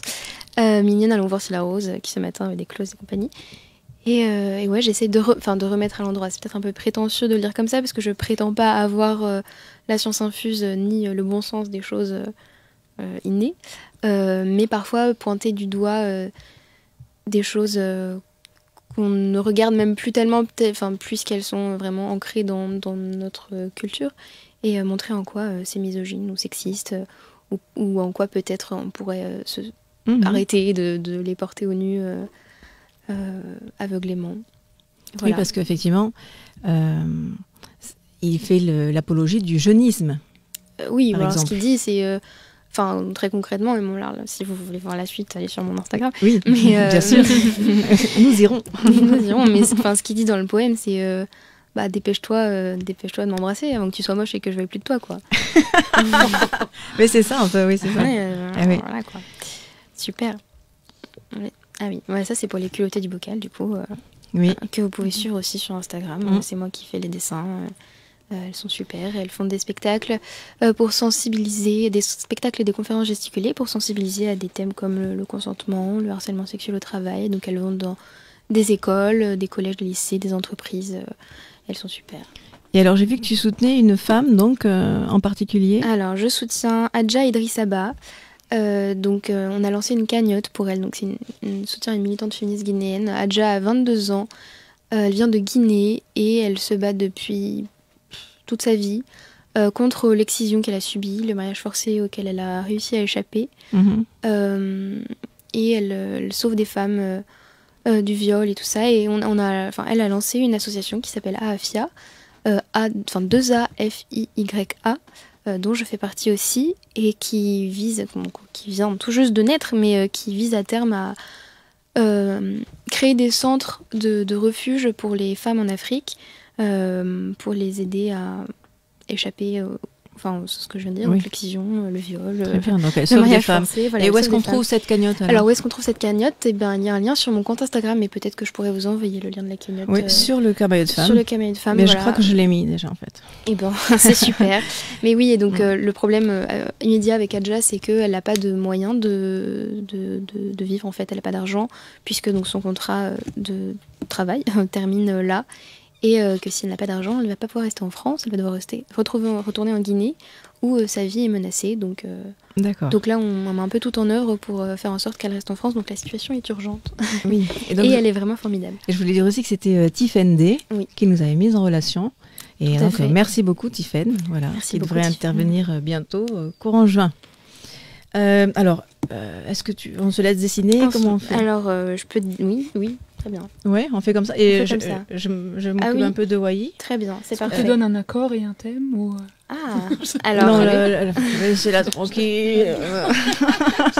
Vous pouvez me donner un mot que je dois caser quelque part. Non, mais on peut faire des choses pour la prochaine fois. Alors, du coup, on va faire ça. Je vais faire ton interview, oui. Ouais. Voilà. Et pendant ce temps-là, est-ce que la caméra Erwan filme un petit peu pour... Oui, c'est bon? Ok. Puisque ici, on ne le voit pas. Hein. Ah, ça y est. Ouais, très bien. Donc, Wai, alors, la cerise sur le gâteau, c'est toi. La dernière. Chef à domicile. Alors, Ouais. comment es-tu venue à la cuisine? Est-ce que c'est quelque chose qui a été une évidence? Une évidence par la suite, en fait. Moi, j'ai suivi un parcours tertiaire. J'ai travaillé des années dans les ressources humaines et j'ai fait le tour de tout ça. Et ensuite, pour moi, était venu le moment de faire une reconversion, qui n'a pas été facile d'ailleurs, qui a été refusée une première fois. Je suis tombée sur un charmant monsieur qui m'a dit reconversion en cuisine alors que vous êtes ressources humaines. Eh ben non. Et il m'a dit, je vous vois mieux en gestion d'entreprise, etc. Et comme j'avais fait une rupture conventionnelle et que j'avais pas trop le choix, en fait, donc j'ai accepté. Et en fait, le fait d'avoir accepté, ça a été un plus pour moi parce que gestionnaire d'entreprise, c'est exactement dans ce que je voulais, mais quelques temps après. Du coup, j'ai refait un dossier dans le cadre de la reconversion professionnelle en cuisine. Et je suis tombée sur le même monsieur. Mince, pas de chance. Pas de pour chance. lui. Pas de chance pour lui. Ouais, et puis pour moi aussi à la base. Mais après, du coup, comme l'entretien ne servait à rien, je me suis levée, j'ai pris mon CV et je suis sortie. Et je suis allée voir une dame, j'ai toqué à une porte et cette dame-là était responsable du Pôle emploi il y a quelques petites années de ça. Et je lui explique un peu le truc, j'étais vraiment un peu énervée. Et elle me dit, une reconversion pro, mais c'est votre droit. Alors je dis, allez dire ça au conseiller. Du coup, elle m'a accompagnée. Très bien. Dit, ouais. Et elle m'a dit, asseyez-vous, je me suis assise et tout. Et elle dit, elle le regarde et elle lui dit, est-ce que vous savez ce que c'est qu'une reconversion professionnelle? Alors il dit, bah oui. Elle dit, madame est déjà venue une première fois? Il dit oui. Et vous l'avez fait sa reconversion? Il dit non. Ah, donc vous ne savez pas ce que c'est qu'une reconversion. Et que veut faire madame? Alors j'allais parler et il dit, il s'en souvenait plus, il n'avait pas ça en tête. Et alors il dit, de la cuisine.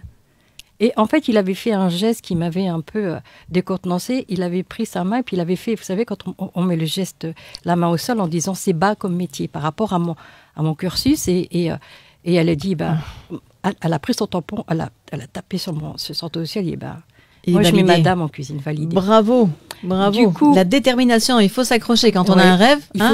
Franchement, il faut s'accrocher. Ouais. Et du coup, il y a eu, je suis allée dans un centre de formation conventionné, parce que sinon, c'est pour, sans vouloir faire de jeu de mots, c'est pour votre pomme.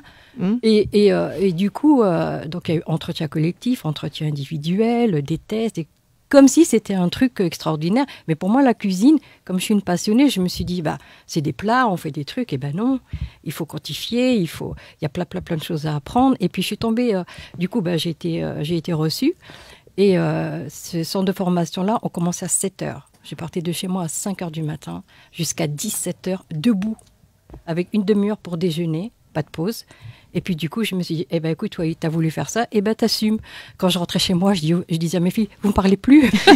Je m'asseyais et c'est elle qui préparait à manger. Elle dit, mais maman, t'es dans la cuisine, fais-nous un truc. Et c'est comme ça qu'elles ont appris à se débrouiller. Bon, après, ça a duré 9 mois. Les 9 mois après, j'ai passé le concours. Comme Top Chef, en fait. On a 4 entrées, 4 plats, 4 desserts à préparer. Et on avait 2 heures pour faire ça. Waouh. Et on avait un panier qu'on devait choisir avant, et puis et après je me suis dit, en fait on n'avait pas un choix de plat, c'est en fonction du panier qu'on devait préparer des choses. Il y avait viande, poisson, etc. Et puis après, au bout de 2 heures, il fallait lever les mains en disant stop. Du coup, stop, moi j'ai fini. Après, il y avait un entretien individuel avec un chef. Pourquoi ceci, pourquoi cela, etc. Puis après, j'ai été reçue. Et j'ai fait des extras dans un restaurant sur Enghien-les-Bains qui s'est super bien passé. Et puis après, je me suis dit, les extras, ça m'a mis un peu dans le monde du travail parce qu'avant, en ressources humaines, c'était des horaires de bureau. Et puis là, c'était commencé à 7 heures, pratiquement pareil. J'ai fait mon stage à Enghien aussi. Et puis, je me suis dit, allez, Wai, tu l'as fait, tu le veux, fais. Après, j'étais fatiguée. Je rentrais chez moi, je disais, non, c'est pas ça que je veux. Et puis, je me suis dit, j'ai réfléchi, je me suis dit, mais attends, je peux me mettre à mon compte, en fait. Je peux être chef à domicile. Gestionnaire, c'est ça aussi. Mais exactement. Du coup, je me suis servi de tout ça. Monsieur, mais bon. Mais oui. Quelque part, c'est pour ça que j'ai dit, il n'a pas eu tout à fait tort. Et puis après, je me suis mis... je suis allée aussi sur Sergi Pontoise, sur la plateforme des entrepreneurs. J'ai eu des entretiens, 2 mois d'entretien. j'ai dit, mais je sais ce que je veux en fait. Quand j'ai été reçue en entretien, elle dit, pourquoi vous voulez faire vous mettre à votre compte? Je dis, pour être chef à domicile. Oui, mais pour être chef à domicile, il faut un diplôme supplémentaire. Je fais, non. Du coup, en fait, c'est aussi un parcours du combattant de faire une reconversion. Oui, mais ça n'a pas été facile. Bon, après, j'ai réussi et puis je me suis mise à mon compte. Ah oui, là, on voit. Qu'est-ce que c'est que ce diplôme-là? C'est le diplôme des TOC français des membres professionnels. Et alors, c'est quoi les TOC françaises? C'est une association qui regroupe des chefs ou des professionnels de la cuisine ou là c'était membres professionnels et après il y a les membres de gastronomie. D'accord. Et moi je me suis dit quoi choisir, la gastronomie c'est pas mon truc, et en fait quand je suis allée à l'intronisation, parce que ça c'était juste avant le Covid, on devait être intronisé par notre cher président monsieur Macron. Oui. Ça s'est pas fait, ça a été reporté que là en juin 2021 sur Toulon. D'accord. Ouais, sur Toulon, donc on a été intronisé, d'où la médaille. Montre-la. Là, alors, je sais pas si on voit. non, on la voit pas, bon, mais je ferai une photo de près. Et alors là, donc toi, tu inventes des nouvelles recettes en fonction du frigo, ce qu'il y a dans le frigo, ou est-ce que tu fais de la cuisine traditionnelle? Non, en fait, chef à domicile, on va chez le client et c'est le client qui nous dit, j'aimerais tel thème de repas. Alors, la chose importante, c'est qu'il faut demander s'il y a des allergies, s'il y a des contraintes alimentaires et tout. Et puis, en fait, donc, on élabore un menu qu'on propose au client. Et puis, si le client est content, on fait donc ce menu. Donc là, c'est pareil, c'est le même diplôme? Alors là, c'est comme quoi je suis... alors, j'arrive pas trop à lire parce que c'est tout petit, mais c'est un document qui atteste de ma bonne volonté de faire partie des TOC françaises. D'accord. En fait. Est-ce qu'on peut voir des photos de tes plats? Parce que on n'a pas mangé à midi, alors. Tu vois ça va être alors ça, c'est une entrée que j'avais fait. Vous voyez, on voit les assiettes que j'ai floutées derrière. Ouais. Puis j'ai écrit, c'est des noix de Saint-Jacques. Ça, c'est quelque chose que j'ai moins inventé. D'accord. Donc tu inventes aussi des... Oui, j'invente. Donc là, il y a du saumon, il y a des dés d'avocat. Bon, on le voit. C'est joli. Crevettes sautées à l'échalote. Sur le haut, c'est une noix de Saint-Jacques que j'ai poêlée. Et puis voilà, avec crème balsamique. En fait, la crème balsamique, c'est du velours. C'est un vinaigre balsamique que j'ai fait cuire un petit peu pour l'épaissir. Oui. Et puis ça retire un peu le côté acidulé, mais pas trop. Puis ça apporte des notes sucrées. D'accord. Voilà, c'est une entrée que j'ai proposée, entre autres choses. Peut-être une autre photo. On va avoir des petites choses qui défilent. Il y en a beaucoup. Alors, des photos, là, on peut les faire défiler. Ouais, ça, c'est une panna cotta que j'avais fait avec un caramel au beurre salé. Et puis j'avais fait, alors si c'est celui-là, une compotée de pommes. Et j'en avais fait une autre, mais compotée de pommes et à la mangue aussi, que j'avais mélangée. Et puis voilà, c'était un dessert que j'avais fait aussi pour des clients. Alors, on va laisser défiler les photos. Et alors, c'est-à-dire qu'en fait, ça s'adresse aux particuliers ou aux professionnels? J'ai proposé des services. Vous voyez, par exemple, cette cassolette, je l'ai proposée à un restaurant. En fait, sur ma page Facebook, j'ai une page normale, mon profil, et puis j'ai fait la cuisine de Wai. Et dans cette cuisine de Wai, il y a beaucoup de chefs qui y vont, qui déposent eux-mêmes, parce qu'en fait, j'ai dit, la cuisine de Wai, c'est pas uniquement mettre des photos, parce que moi, en cuisine, je suis pour le partage des recettes. Beaucoup ne partagent pas. Mais moi, je me dis, pour apprendre aux jeunes, et puis aux moins jeunes, et leur donner l'envie, c'est de faire ça. Donc, il y a un monsieur qui m'a, en message privé, qui m'a dit, j'aimerais bien avoir la recette pour la présenter dans mon restaurant. Et il l'a présentée. Ah ouais, très bien. Et alors, est-ce que tu aurais une recette? Moi, j'ai déjà fait une chronique dans laquelle j'explique que je ne suis pas cuisinière du tout. Ouais, ça, c'est tout simple. C'est des crevettes sautées. Alors, les crevettes, elles ont cette allure-là parce que je les décortique et j'enlève l'intestin en ouvrant la crevette. Oui. Comme les Chinois, en fait. Voilà. Et je laisse la queue pour que ça fasse plus joli. Oui, et puis, et dans le fond, il y a de l'échalote que j'ai taillée et que j'ai fait sauter, et il y a de la mangue sautée aussi à l'échalote. Alors, est-ce que tu aurais une petite recette rapide? Le gratin, par exemple. Ouais. Ça, c'est une souris d'agneau que j'ai fait aussi. Bon, c'est simple, hein, en fait. La souris d'agneau, ce qu'il faut savoir, c'est une cuisson très, très longue avec une température. Moi, je la fais entre 140 et 150 degrés. D'autres disent 200, mais c'est pour que la viande elle soit fondante et moelleuse, moi, je la laisse cuire à peu près 1h30, 2 heures au four. D'accord. Ah oui, oula. Et pour le gratin dauphinois, bon, bah, y a la technique rapide, mais ça, je suis pas trop pour. Mais sinon, moi, je fais, par exemple, j'épluche mes pommes de terre et puis je les tranche. Je les tranche à la mandoline à peu près de la même épaisseur. D'accord. Je fais bouillir du lait où je mets de l'ail et du thym. Je laisse les 3-4 minutes sans plus, parce qu'il ne faut pas éviter qu'elle s'écrase. Après, je beurre. Bon, là, ce sont des ramequins individuels. Je trouve que c'est plus joli que de faire dans un grand plat. Et puis, donc, je mets mes pommes de terre avec de la crème fraîche et je recouvre à ras-bord de crème fraîche et puis je laisse cuire 20 minutes. D'accord. Voilà. Vous cuisinez, vous, mesdames? Oui, moi, j'aime bien. Ouais. Oh, ça c'est en fait, dans le bocal violet, c'est de la patate douce japonaise. Elle a cette cuisson, ouais.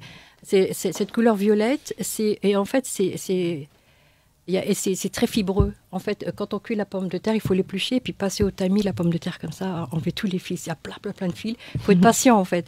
Et puis là, j'avais fait une brochette, j'avais fait du dos de cabillaud sauté, ce qu'on voit là. Et puis la brochette, on voit, c'est un raisin blanc que j'ai fait sauter à l'échalote avec de la crevette.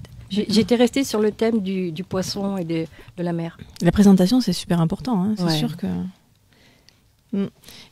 Voilà, ça c'est un condensé de ce que je fais. Et vous voyez par exemple la photo du bas où il y a le riz avec...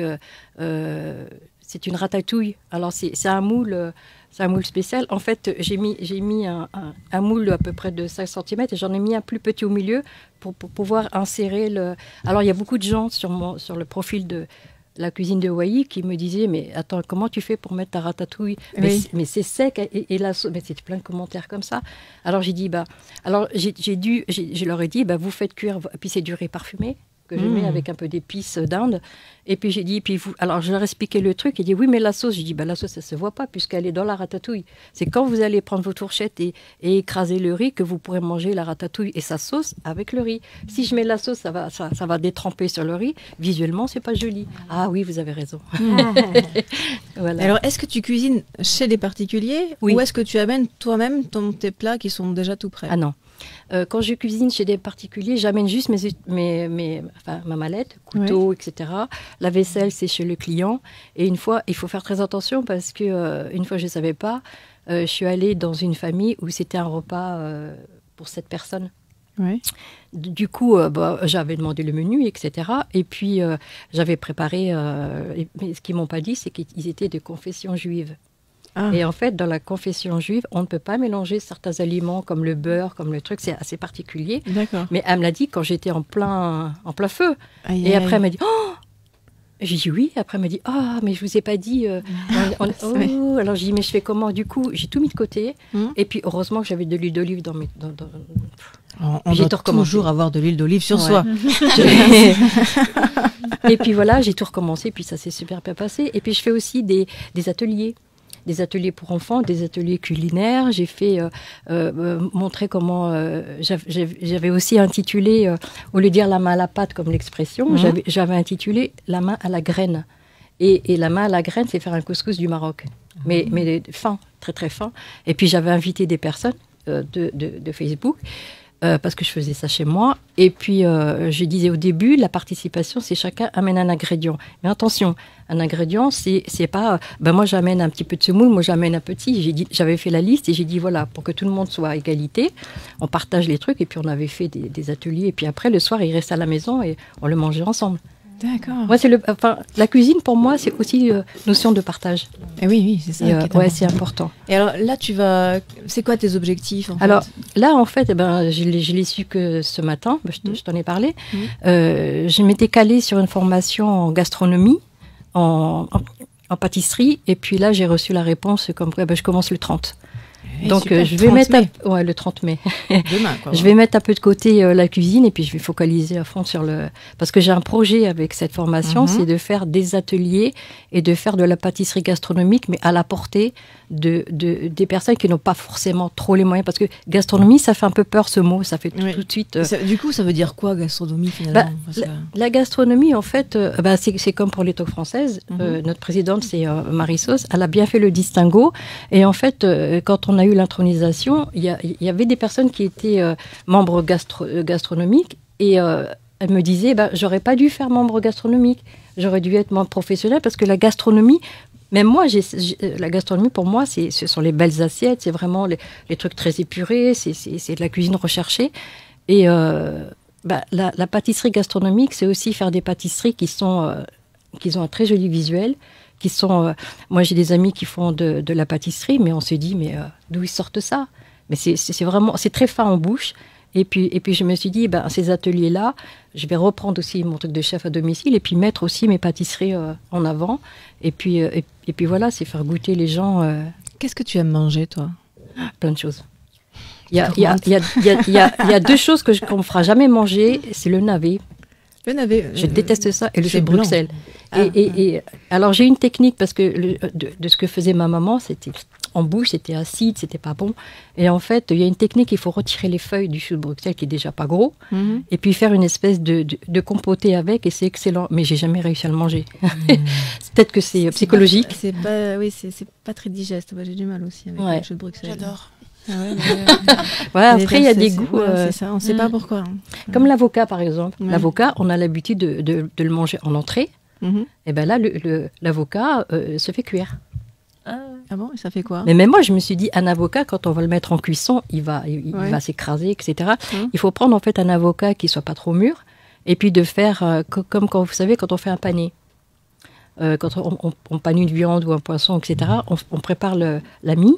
Et puis dessus, on met un peu de sel poivre. On fait juste un aller-retour avec un quartier d'avocat, et puis dans un petit fond d'huile avec. Mais c'est un pur. Moi, j'avais jamais goûté. Tu le laisses dans sa coque là? Non. On fait des quartiers. On épluche l'avocat et on fait des petits quartiers. Et on prend un quartier. Il faut pas attendre que parce que ça prend de l'eau. Il faut juste le tremper comme ça, un aller-retour dans la mie, et puis le mettre dans le fond de beurre avec un peu d'ail. Mais c'est une dinguerie. Ah ouais. J'avais jamais goûté. Je me suis dit, c'est excellent. Ouais. Oui, c'est plein de choses nouvelles comme ça. Comme par exemple, j'ai fait. Il y avait la fête des voisins, et le président de là où j'habite me dit, écoute, oui, ça serait bien. J'aimerais bien faire une paella. Je fais waouh, pour combien de personnes? Il me dit on sera 40, 50. Alors ils se sont occupés de tout, d'acheter tous les produits, et moi j'étais là derrière ma grande comme ça à faire sauter les crevettes, faire plein de trucs. Et puis ils étaient là en train. J'ai dit mais vous pouvez venir regarder, puis me donner un coup de main, ça serait sympa aussi. Et puis on s'y est tous mis, et puis c'était top quoi. Voilà, pour moi je suis une passionnée. Pourquoi j'ai pas fait ce métier de bien avant? Parce que j'avais une maman qui était un petit peu à l'ancienne et qui me disait tu vois, la cuisine c'est pour chez toi, c'est pour ton mari. J'étais jeune, j'avais 14-15 ans. C'est pour ton mari, c'est pour tes machins. Et je voulais faire cuisine, et puis elle m'a dit non, tu fais pas. Puis bon, j'étais petite, donc du coup j'ai suivi les conseils de maman, et puis bien des années plus tard je suis revenue à la cuisine. Voilà. Très bien. Alors tout à l'heure, tu vas me faire goûter, où on peut même. Oui, là t'as un macaron là. Voilà. Oui, il est là. Il a résisté parce que franchement. Je l'avais pas vu, c'est dommage. Oui. Là, tu veux que je les mette sur. On peut, oui, voilà. Et je vais continuer avec Ludivine le temps que Léna et Anna peut-être aillent se remettre en place. Pensez à des mots pour leur impro. On va essayer de. Même dans le public, vous pouvez aussi participer, c'est-à-dire il faut leur donner des mots, voilà, qui vont après donner des idées, enfin voilà. Mais on va voir. Non, je n'ai rien du tout. Des serviettes, non, on n'a pas de serviettes. Avec juste un peu d'eau, j'ai la serviette. Ah, juste pour nettoyer les mains. de l'eau? Ah ouais, de l'eau. Oui. Tiens, un peu d'eau. Alors, Ludine. Oui. Alors, moi, j'ai des questions à te poser quand même. Est-ce que tu as fait une école spécialisée pour ça? Ah non, pas du tout. Non, c'est vraiment inné, en fait. Je pense que ça se travaille. Donc, j'ai travaillé toute seule. Et là, récemment, j'ai commencé à prendre des cours de dessin académique. Mais du coup, je dessine des statues, quoi. C'est pas du tout... Ah oui, non, c'est encore autre chose. Oui, c'est encore autre chose. Parce que là, tes petits personnages, ils ont pris vie il y a combien de temps? Alors, je sais pas exactement combien de temps ça fait que j'ai un style entre guillemets marqué, peut-être 3 ans, quelque chose comme ça, et là on va dire que depuis octobre-novembre je me suis un peu lancée, j'ai commencé à dire, maintenant je me présente en disant que je dessine, c'était pas du tout le cas avant. J'ai beaucoup d'amis que je connais depuis longtemps qui savent pas toujours pas parce que ouais, je l'ai caché pendant un temps. Ah oui, c'est comme un jardin secret. Comme un jardin secret. Bah ouais, c'est ça. J'avais peur qu'on se moque, je pense, mais maintenant ça va. Maintenant j'assume. Et oui, bah du coup, plus on dessine, mieux on dessine. Et en l'occurrence, plus les gens connaissent et j'espère plus ça marche. Bah oui. Et alors, est-ce que tu peins aussi ou c'est vraiment non. Avec quoi qu'est-ce que tu utilises? Alors là, j'ai utilisé un feutre que j'ai acheté hier pour l'occasion. Donc j'aime bien les feutres à encre noire. Après beaucoup de crayons. Trop bien. C'est mieux si je fais comme ça, non? Ah oui. Non, on ne voit pas. Magnifique. Je remets comme c'était, pardon. Ça, faut qu'on le garde. Ah bah oui, on va le garder. Bah oui, je vous l'offrirai. Et oui, sinon, j'ai un iPad. J'ai eu ça pour mes 20 ans, donc je peux dessiner. Là, tout ce que je fais sur Instagram, je fais d'abord un crayonné, et ensuite, avec une application formidable qui s'appelle... je vais peut-être pas le dire le nom, je sais pas si je peux faire de la pub, mais qui s'appelle Procreate. Je fais toutes les BD, tout ça. D'accord, j'avais vu un tatoueur qui avait ça. Dessiné à la main, puis après, c'est ça. Je pense que c'est assez courant. Oh là là. J'aurais dû peut-être pas les mettre là. On va se les partager. Ils vont disparaître. Fais attention à Martine, parce qu'on ne dirait pas, mais elle est très gourmande. Oui. D'accord. Oui, c'est le même instrument en fait pour quand ils font les tatouages, c'est ça hein? Alors je connais rien au monde du tatouage. Non, pas du tout. Ça t'intéresse pas du tout le tatouage? Alors si peut-être, pourquoi pas un jour, mais pour le demander, tu pourrais me tatouer. Ça m'est arrivé une fois qu'on me demande si on pouvait se faire tatouer un de mes dessins. C'était une poule. Pourquoi pas, mais ça ne s'est pas concrétisé malheureusement. D'accord. Et alors, est-ce que tu vas faire, peut-être un ouvrage, ce serait bien déjà. Bah, ce serait bien, je suis d'accord avec vous. Là, c'est vrai, ce serait bien. Un appel, voilà. Un appel. Vous avez des idées pour. J'ai déjà quelques propositions sur le feu. Ah oui. Oui. Et ce serait quel thème alors moi, j'aimerais beaucoup faire. Dans l'idéal, j'aimerais bien faire une BD qui est un peu en fond féministe, quand même, que tout ça reste cohérent. Bien sûr. Donc je pense que, si j'ai le choix, mon premier ouvrage, ce sera pas une histoire, parce qu'on m'a proposé des contes pour enfants, des choses comme ça. J'ai pas donné suite pour le moment. Après, je ne suis pas fermée au projet du tout.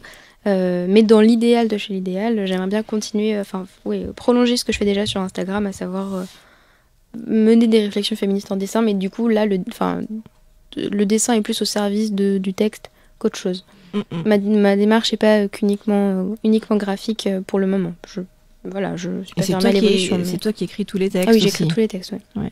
Donc c'est un travail hyper complet en fait. Hein. Qu'est-ce que vous en pensez, mesdames? Moi je suis en admiration parce que je suis restée au stade maternel avec un petit corps, 2 petites jambes en bâton. Oui, mais moi si on me met sur une scène de crime, je meurs. Chacune son truc. Et vendredi, vous allez publier Alors vendredi, je vais publier donc sur ma chronique sur 50-50 magazine ou 50-50. Une chronique en BD, je pense une dizaine de cases et je peux teaser un peu si on a le temps, mais je vais essayer de m'interroger de questionner le fait qu'à chaque fois qu'on me parle, que Simone de Beauvoir est évoquée, il y a toujours quelqu'un pour dire oui mais quand même le féminisme de Simone de Beauvoir, quand même elle a couché avec des jeunes filles, et moi je pense que Simone de Beauvoir, son apport au féminisme est indéniable et que c'est pas parce qu'elle a elle a eu des actions avec lesquelles on n'est pas en accord total aujourd'hui, parce que ça s'est quand même produit il y a très longtemps, qu'il faut la renier. Et quelque chose que j'entends beaucoup, c'est c'était la rabatteuse de Sartre. C'est pas comme ça que ça s'est passé. Et voilà, je vais essayer de parler de ça. Et aussi, surtout, la question, c'est pourquoi est-ce qu'on vient toujours tirer dans les pattes des femmes et utiliser leur féminisme comme une circonstance atténuante. Faut pas la renier, mais il ne faut pas l'idolâtrer non plus. Ah non, mais de toute façon, on n'idolâtre personne. Voilà, mais il y a un juste milieu à trouver, je pense. Oui, tout à fait. Voilà. Est-ce que tu veux, Erwan, que je vienne avec les biscuits pour montrer? Ah, non, mais tu fais ça. Oh là là, Erwan. C'est magnifique. Magnifique, wow. Erwan. Je vais cacher ça, mes petites notes. T'as déjà pris ta part? Oui, elle est déjà. Alors, oui, dis-nous. Alors, le rose, c'est la fraise avec une avec de la framboise. Le jaune, c'est le citron. Alors, le citron, il est un peu acidulé, il est un peu fort. Tiens, j'ai fait moitié vanille, moitié caramel. Et 2. Et puis, ce qui est foncé, c'est chocolat. Waouh. Alors, combien de temps ça met pour faire ça, là? Alors, j'ai fait ça cette nuit. Cette nuit? Oui, parce qu'en fait, parce que moi, j'ai une technique. Il y a différentes façons de faire le macaron. Moi, j'ai une technique où je prépare, du coup, je fais tout à la main. Je fouette tout. Et puis, je laisse reposer sur une table pendant au moins 40 minutes. Du coup, j'ai fait ça cette nuit parce que je me suis dit ce matin, j'aurai jamais le temps. Et la technique que j'ai, c'est que je tape pour bien que ça soit bien lisse sur le dessus. Et après, je prends mes macarons que je mets au congélo 3-4 minutes. Et pendant que c'est bien froid, mon four, en attendant, il chauffe à 110, 130. Et puis, je les mets dedans. Et puis, ça... Voilà. C'est beau, hein? J'espère que ça sera bon. Aussi beau que bon, ça serait bien. C'est déjà un régal pour les yeux. Ouais, déjà un zéro là. Merci. Magnifique. Ludine, en fait, par exemple, moi j'avais pensé aussi tout ce qui est animé. Est-ce que tu travailles un peu dans l'animation de tes BD, par exemple, ou est-ce que tu as eu cette idée? Oui, oui, moi j'ai eu plein d'idées. Hein. Après, comme je vous dis, c'est que depuis novembre que j'assume, donc ça fait pas longtemps du tout. Mais j'ai fait quelques petites animations sur mon compte Instagram, que je vous invite à suivre encore une fois, du coup. Redis-le. Alors, Ludinamite, Ludynamite, voilà. J'ai que 500 abonnés, donc si vous vous abonnez maintenant, vous pouvez dire que vous étiez dans les 1000 premiers. C'est sur Insta? Sur Instagram, oui. Et voilà, donc l'animation, pourquoi pas. Moi, j'ai envie de faire plein de trucs, hein, donc l'animation en fait partie. Voilà. Ouais. Après, animer les BD, je pense que c'est compliqué, mais Pénélope Bagieux l'a fait, donc pourquoi pas moi. Ouais. Appelle-moi Pénélope.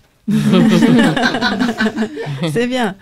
Et j'avais une autre question. Ah oui, tu as parlé de 2 licences tout à l'heure. C'était quel sujet? Alors, 2 licences officieusement plutôt une.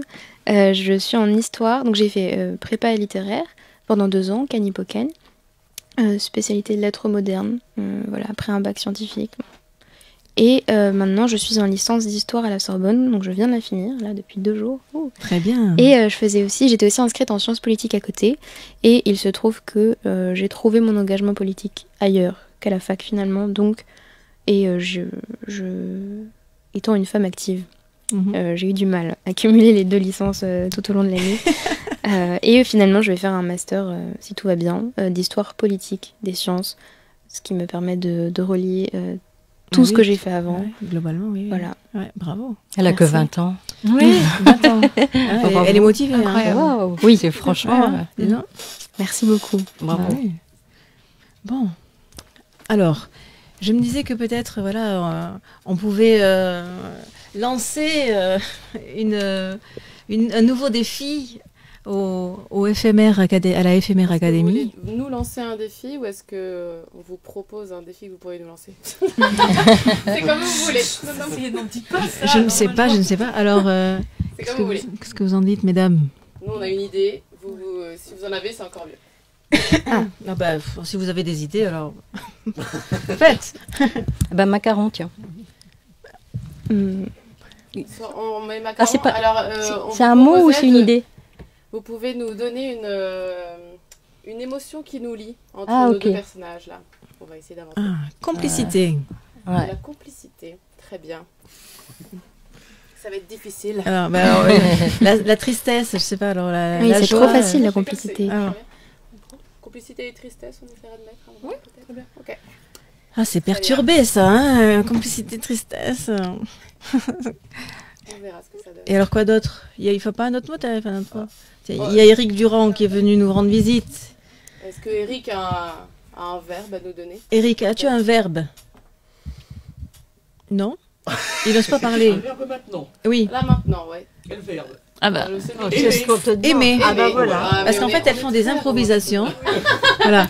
Sur des mots qu'on leur lance, tu vois. Donc, tu vas voir, elles sont géniales. Et géniaux, parce que... Ah oui, il y a un garçon. Mais si on suit la langue féminine universelle... De Tiffany. Elles sont géniales. Parce que le féminin l'emporterait sur le masculin. Tout à fait. Et why not? Ouais. Ça me va. C'est à vous.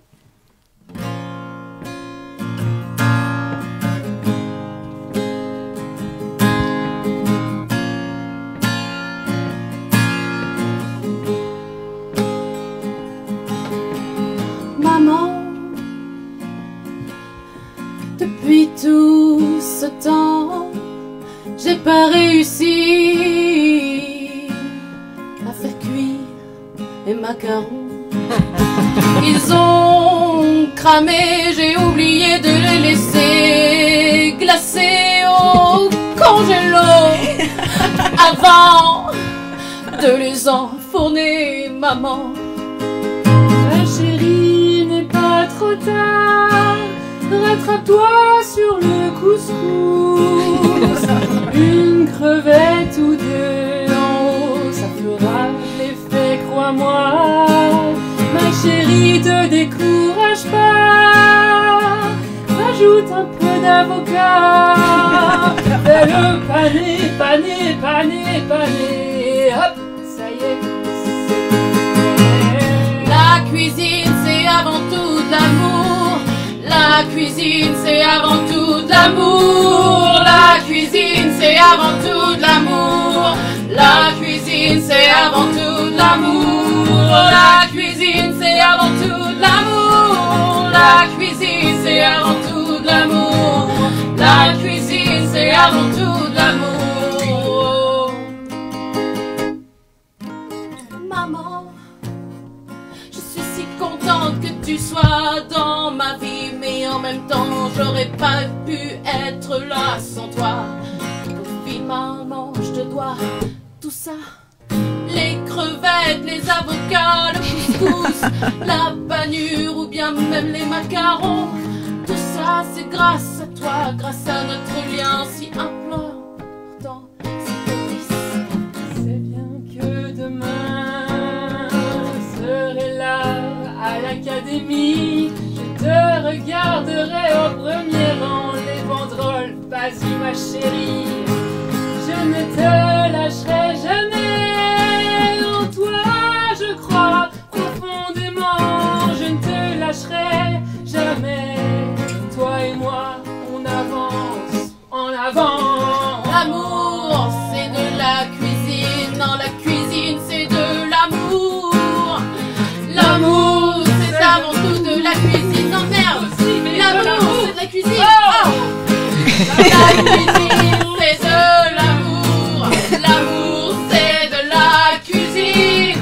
L'amour, c'est de la cuisine. L'amour, mais oh, l'amour de la cuisine. Oh là là. Vous êtes complètement dingue, hein. C'est extra. Ah bah oui. C'est extra. Alors, je sais pas si le casque fonctionne bien. Mais voyons. Vous entendez bien? Oui? Ok. Ouais. Et comment vos cerveaux fusionnent comme ça, là, comme ça, tous les trois, et ça fait un truc qui est chouette? Bah, on s'entraîne. On s'entraîne à s'écouter. Ouais. On s'entraîne à s'amuser. Mmh. On s'entraîne à rythmer aussi, à être dans le rythme, à chanter, en fait, à un peu à lier tout ça ensemble. Et il y a plein en fait de petits jeux qui existent pour apprendre à se connecter. Ça peut être un regard, ça peut être une intention, ça peut être une posture. Enfin, là, on n'a pas trop pu montrer comment on aurait pu évoluer, mais on aurait pu aussi montrer quand on est sur scène, on fait des décors, on fait des personnages forts. Voilà, là, on n'avait pas forcément l'espace. Mais voilà, il y a plein d'outils qui permettent de se connecter, en fait. Et on s'entraîne à se tromper aussi. C'est ça la beauté de l'impro, c'est que on récupère toujours de quelque chose et on construit par-dessus. Et c'est toujours des nouvelles strates. Et c'est ça la magie de l'écoute. C'est de tester, de se relever, de continuer et d'affiner, de peaufiner et d'enrichir. D'accord. Waouh. Bravo. C'est un peu toute une philosophie, l'impro. Et oui, c'est vrai. C'est une philosophie du oui et. Ne jamais dire non à la proposition, mais de dire oui. Et qu'est-ce que je peux proposer d'autre pour qu'on bâtisse ensemble. D'accord. De la médiation, un peu. Ça peut être ça. Ouais, de l'écoute, surtout. De l'écoute. Et de la construction. Enfin, l'idée, c'est qu'évidemment, on a le droit de dire non. Mais si on dit non, c'est qu'on a envie de proposer quelque chose de différent, c'est qu'on a envie de voilà, c'est pas bloquer quelque chose. Le non peut être une ouverture vers quelque chose de nouveau. voilà, et c'est comprendre un peu comment les uns et les autres fonctionnent, vers où ils ont envie d'aller, et comment on peut faire pour construire une histoire ensemble. Là, vous êtes 3, mais tu as dit tout à l'heure, vous êtes 10. Alors, on est une dizaine dans la troupe. Wow. Après, on n'est pas tous sur scène. Sur scène, on est 4 comédiens-chanteurs, et puis après, en musicien, on en a au moins un. Ou une, professeur. Pour le coup, etc. Et puis on a un professeur aussi, enfin un faux professeur, un maître de cérémonie en fait. Et il peut y avoir plus de musiciens, donc sur scène on peut se retrouver à 8, quelque chose comme ça. Wow, c'est impressionnant quand même, parce que finalement, cette communication-là, non verbale, du coup, ça fonctionne bien. Bon, déjà, vous 3, ça roule quoi. Bah après, oui, on a plein d'outils. C'est vrai que parfois, ceux qui font de l'impro pure ont souvent peur de se lancer dans l'impro chanté parce qu'ils disent ils ont l'impression que ça va être plus difficile. Moi, personnellement, je sais pas ce que vous en pensez vous, mais je trouve que c'est un soutien énorme d'avoir une base musicale. Et en fait, d'avoir finalement quelqu'un qui nous porte. Ça structure un peu, Pilou, il nous porte d'une manière hyper structurante. On a la structure, quoi. Donc, c'est hyper agréable. D'accord, bah il faut absolument vous donner les dates des stages. Peut-être qu'il y a des personnes qui sont intéressées pour participer à ça. N'hésitez pas à nous suivre sur les réseaux, encore une fois, à regarder sur Billets Réduc, on mettra toutes les dates. Dès septembre, on va avoir plein de dates aussi à l'Improviba, et on n'a pas encore cherché d'autres endroits, mais on aura sans doute d'autres dates. Et aussi individuellement, on anime des choses différentes. Pilou fait partie de l'Impro est rare, qui organise un festival super d'improvisation théâtrale cet été, le 18 juillet, c'est ça, il me semble. Oui, c'est ça. Autour du 18 au 23 juillet. Bon, dans ces dates-là, mais c'est génial. C'est à Chambon-sur-Delord, dans la Pampa. Et c'est vraiment... en fait, ce qui est sympa dans l'impro, c'est qu'on peut explorer des choses. Et il y a vraiment une optique de tester et voir. Voilà. Donc on fait tous des choses différentes. Léna a aussi une troupe. Oui, j'ai une deuxième troupe, le duo d'impro. Donc là, dans ces cas-là, c'est une autre formule. C'est vraiment 2 comédiens ensemble sur le plateau pendant 10 minutes. Et c'est des impros courtes en général et avec des claps qui nous amènent dans d'autres univers. Donc c'est encore une autre forme de structure. Moins de chant, mais un peu quand même, j'en mets toujours un petit peu. D'accord, très bien. Vous pouvez revenir vous asseoir. Hein. Ok. On va... Moi, j'aimerais qu'on fasse un dernier débat finalement sur la place de la femme dans la société. Qu'est-ce que vous en pensez ? Comment est-ce qu'on peut encore améliorer ? Est-ce qu'on doit encore améliorer les choses ? Oui. Oui, il y a encore des choses à améliorer, oui. Alors, je peux oui, par exemple, oui, il y a encore des choses, oui, très bien. Donc, lesquelles qu'est-ce que ça pourrait être ? Qu'est-ce que ça pourrait être ? Dans le dessin, est-ce qu'il y a beaucoup de femmes ? Dans le dessin de manière générale, je pourrais pas vous dire. Dans la BD, je sais qu'il n'y en a pas tant que ça. Et que c'est des choses que disent beaucoup d'autrices de BD féminines, notamment Pénélope Bagieux, où parfois il y a pas des rétrospectives, mais des endroits en festival où on promeut la BD féminine. Et en fait, quand les BD sont faites par des femmes, ça devient une catégorie, alors que les BD faites par des hommes, c'en est pas une. Quoi. C'est vrai. Et pourquoi faire cette catégorie ? Oui, mais c'est valable dans tous les milieux culturels finalement, plus ou moins, mais il y a toujours un petit reste, en tout cas même peut-être dans les endroits où ça a le plus bougé. Et je crois que ça change un petit peu en ce moment, mais à Angoulême, les dernières années, donc le lieu... le festival de la BD, se déroule à Angoulême tous les ans. Et tu y vas, toi ? Non, pas encore, mais ça va venir. Un jour, j'espère. Oui, bien sûr. C'est l'ambition. Et en tant que touriste, est-ce que tu es allée ? Non, j'y suis jamais allée en tant que touriste, mais voilà, j'aimerais bien. Et donc oui, dans la BD, dans le dessin, dans l'art de manière générale, oui, je pense qu'il y a des choses à changer. Voilà, mais partout. En tout cas, bravo, parce que ton engagement, on sent bien qu'il est à 200%.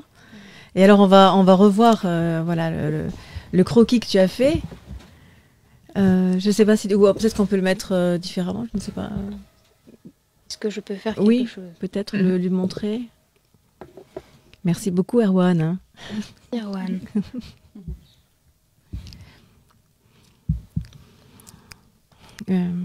Tine. Oui. Alors, d'après toi? Alors moi, je suis contente que la place de la femme prenne toute sa valeur, notamment dans la police, pour parler de la police, puisque je vous disais tout à l'heure que ça se féminise beaucoup. Et pour notre plus grand bonheur, puisque c'est vrai que je dirais pas que la femme est un homme comme les autres, mais parce que là, encore une fois, on dirait que c'est une profession virile, mais non, je pense on arrive à un fort pourcentage de recrutement féminin et c'est vraiment une très très bonne chose pour nous en tout cas. D'accord. Moi, j'avais regardé une émission il y a quelque temps justement sur la place de la femme dans le travail. Et il y avait un métier qui était dédié à presque 100% à l'homme, c'était la mécanique. Oui. Mécanique auto. Et je sais que sur Argenteuil, il y a un grand centre de formation et il y avait que des garçons qui entraient dans cette filière.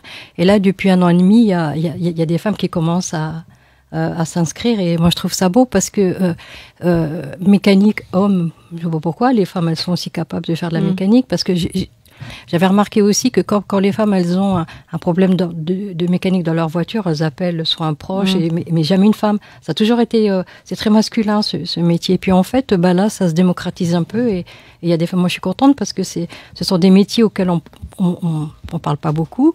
C'est comme dans la cuisine. La cuisine, avant, c'était réservé aux femmes au foyer. Et puis là, dans les brigades, il y a énormément d'hommes.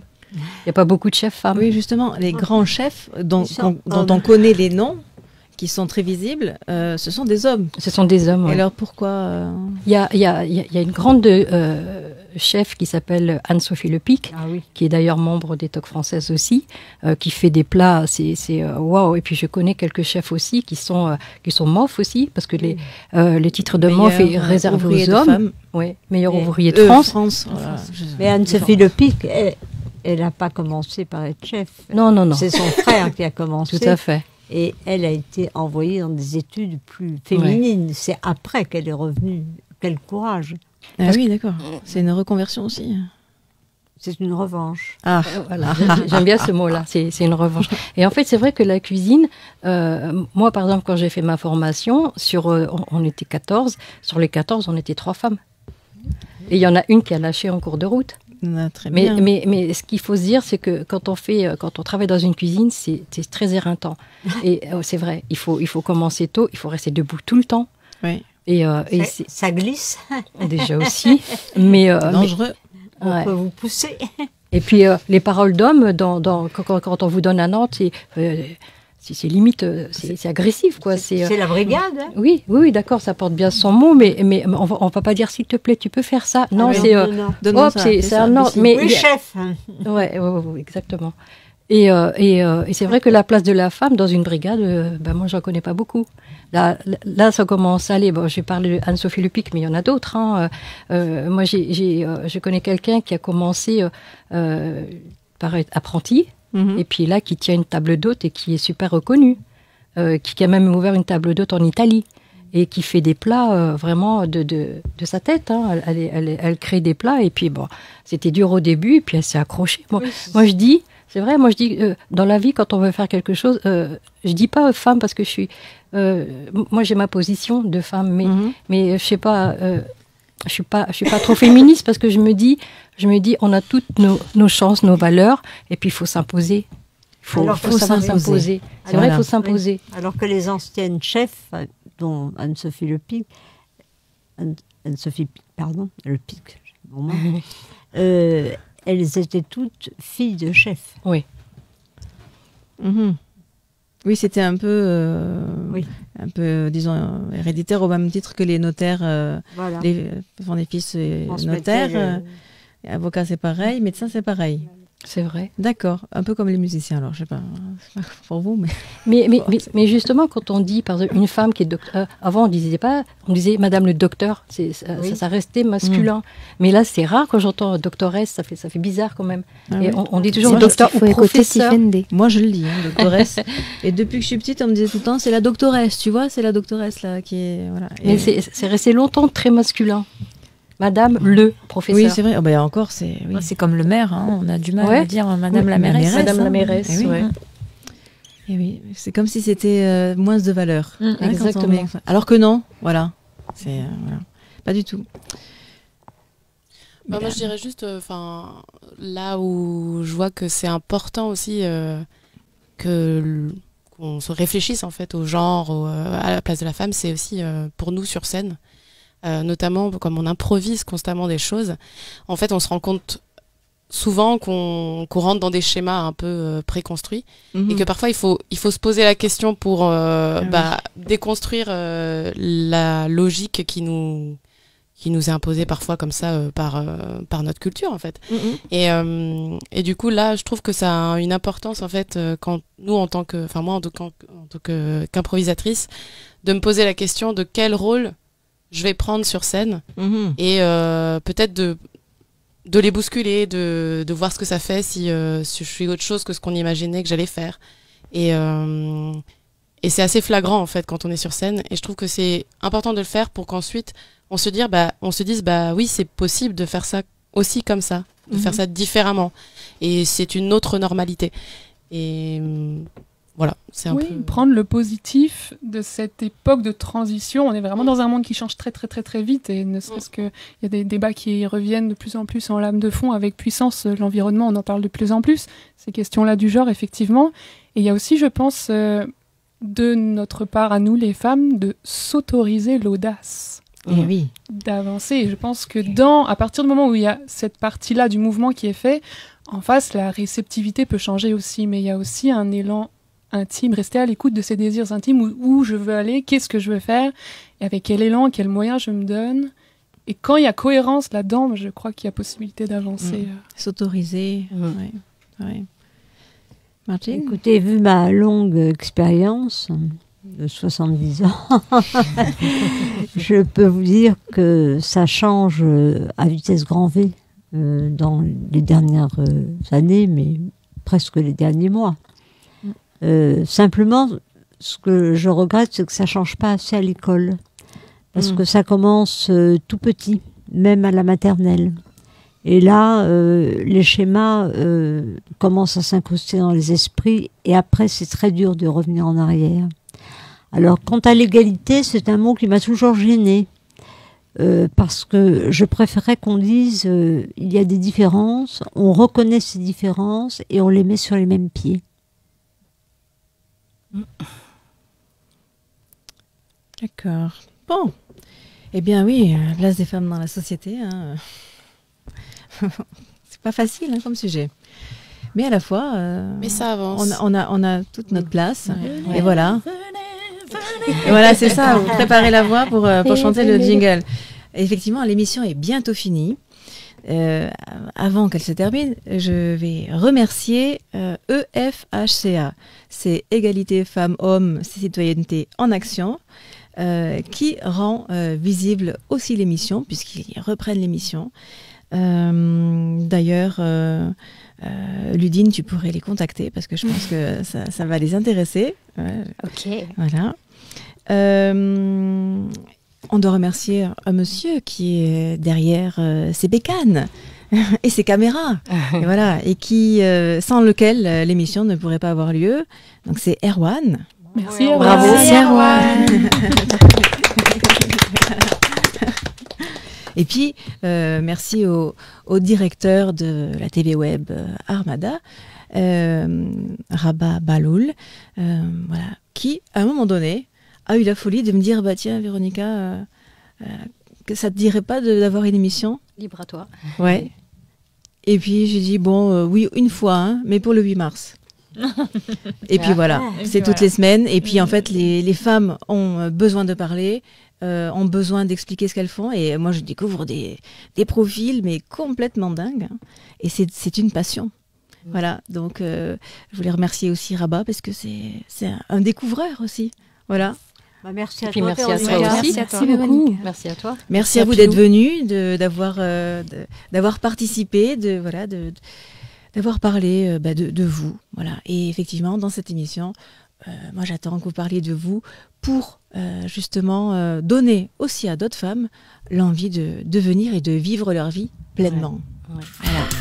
Camailleux de femmes, présenté par Alors, la première fois on Véronica l'écoute, on va se le Antonelli. remettre. Voilà.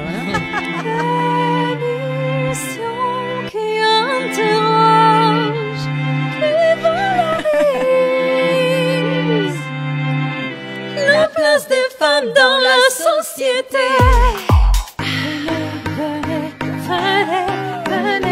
Venez nous parler de vous. Camailleux de femmes, l'émission qui interroge et valorise la place des femmes. Bon, alors maintenant, c'est à vous. Hein. Dans la société. Vous êtes prêtes? Camailleux de femmes, présenté par Véronica Antonelli. Wow, that's me.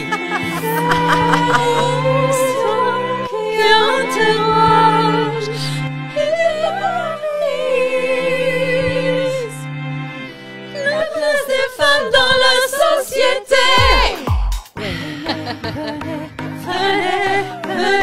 Venez parler de vous.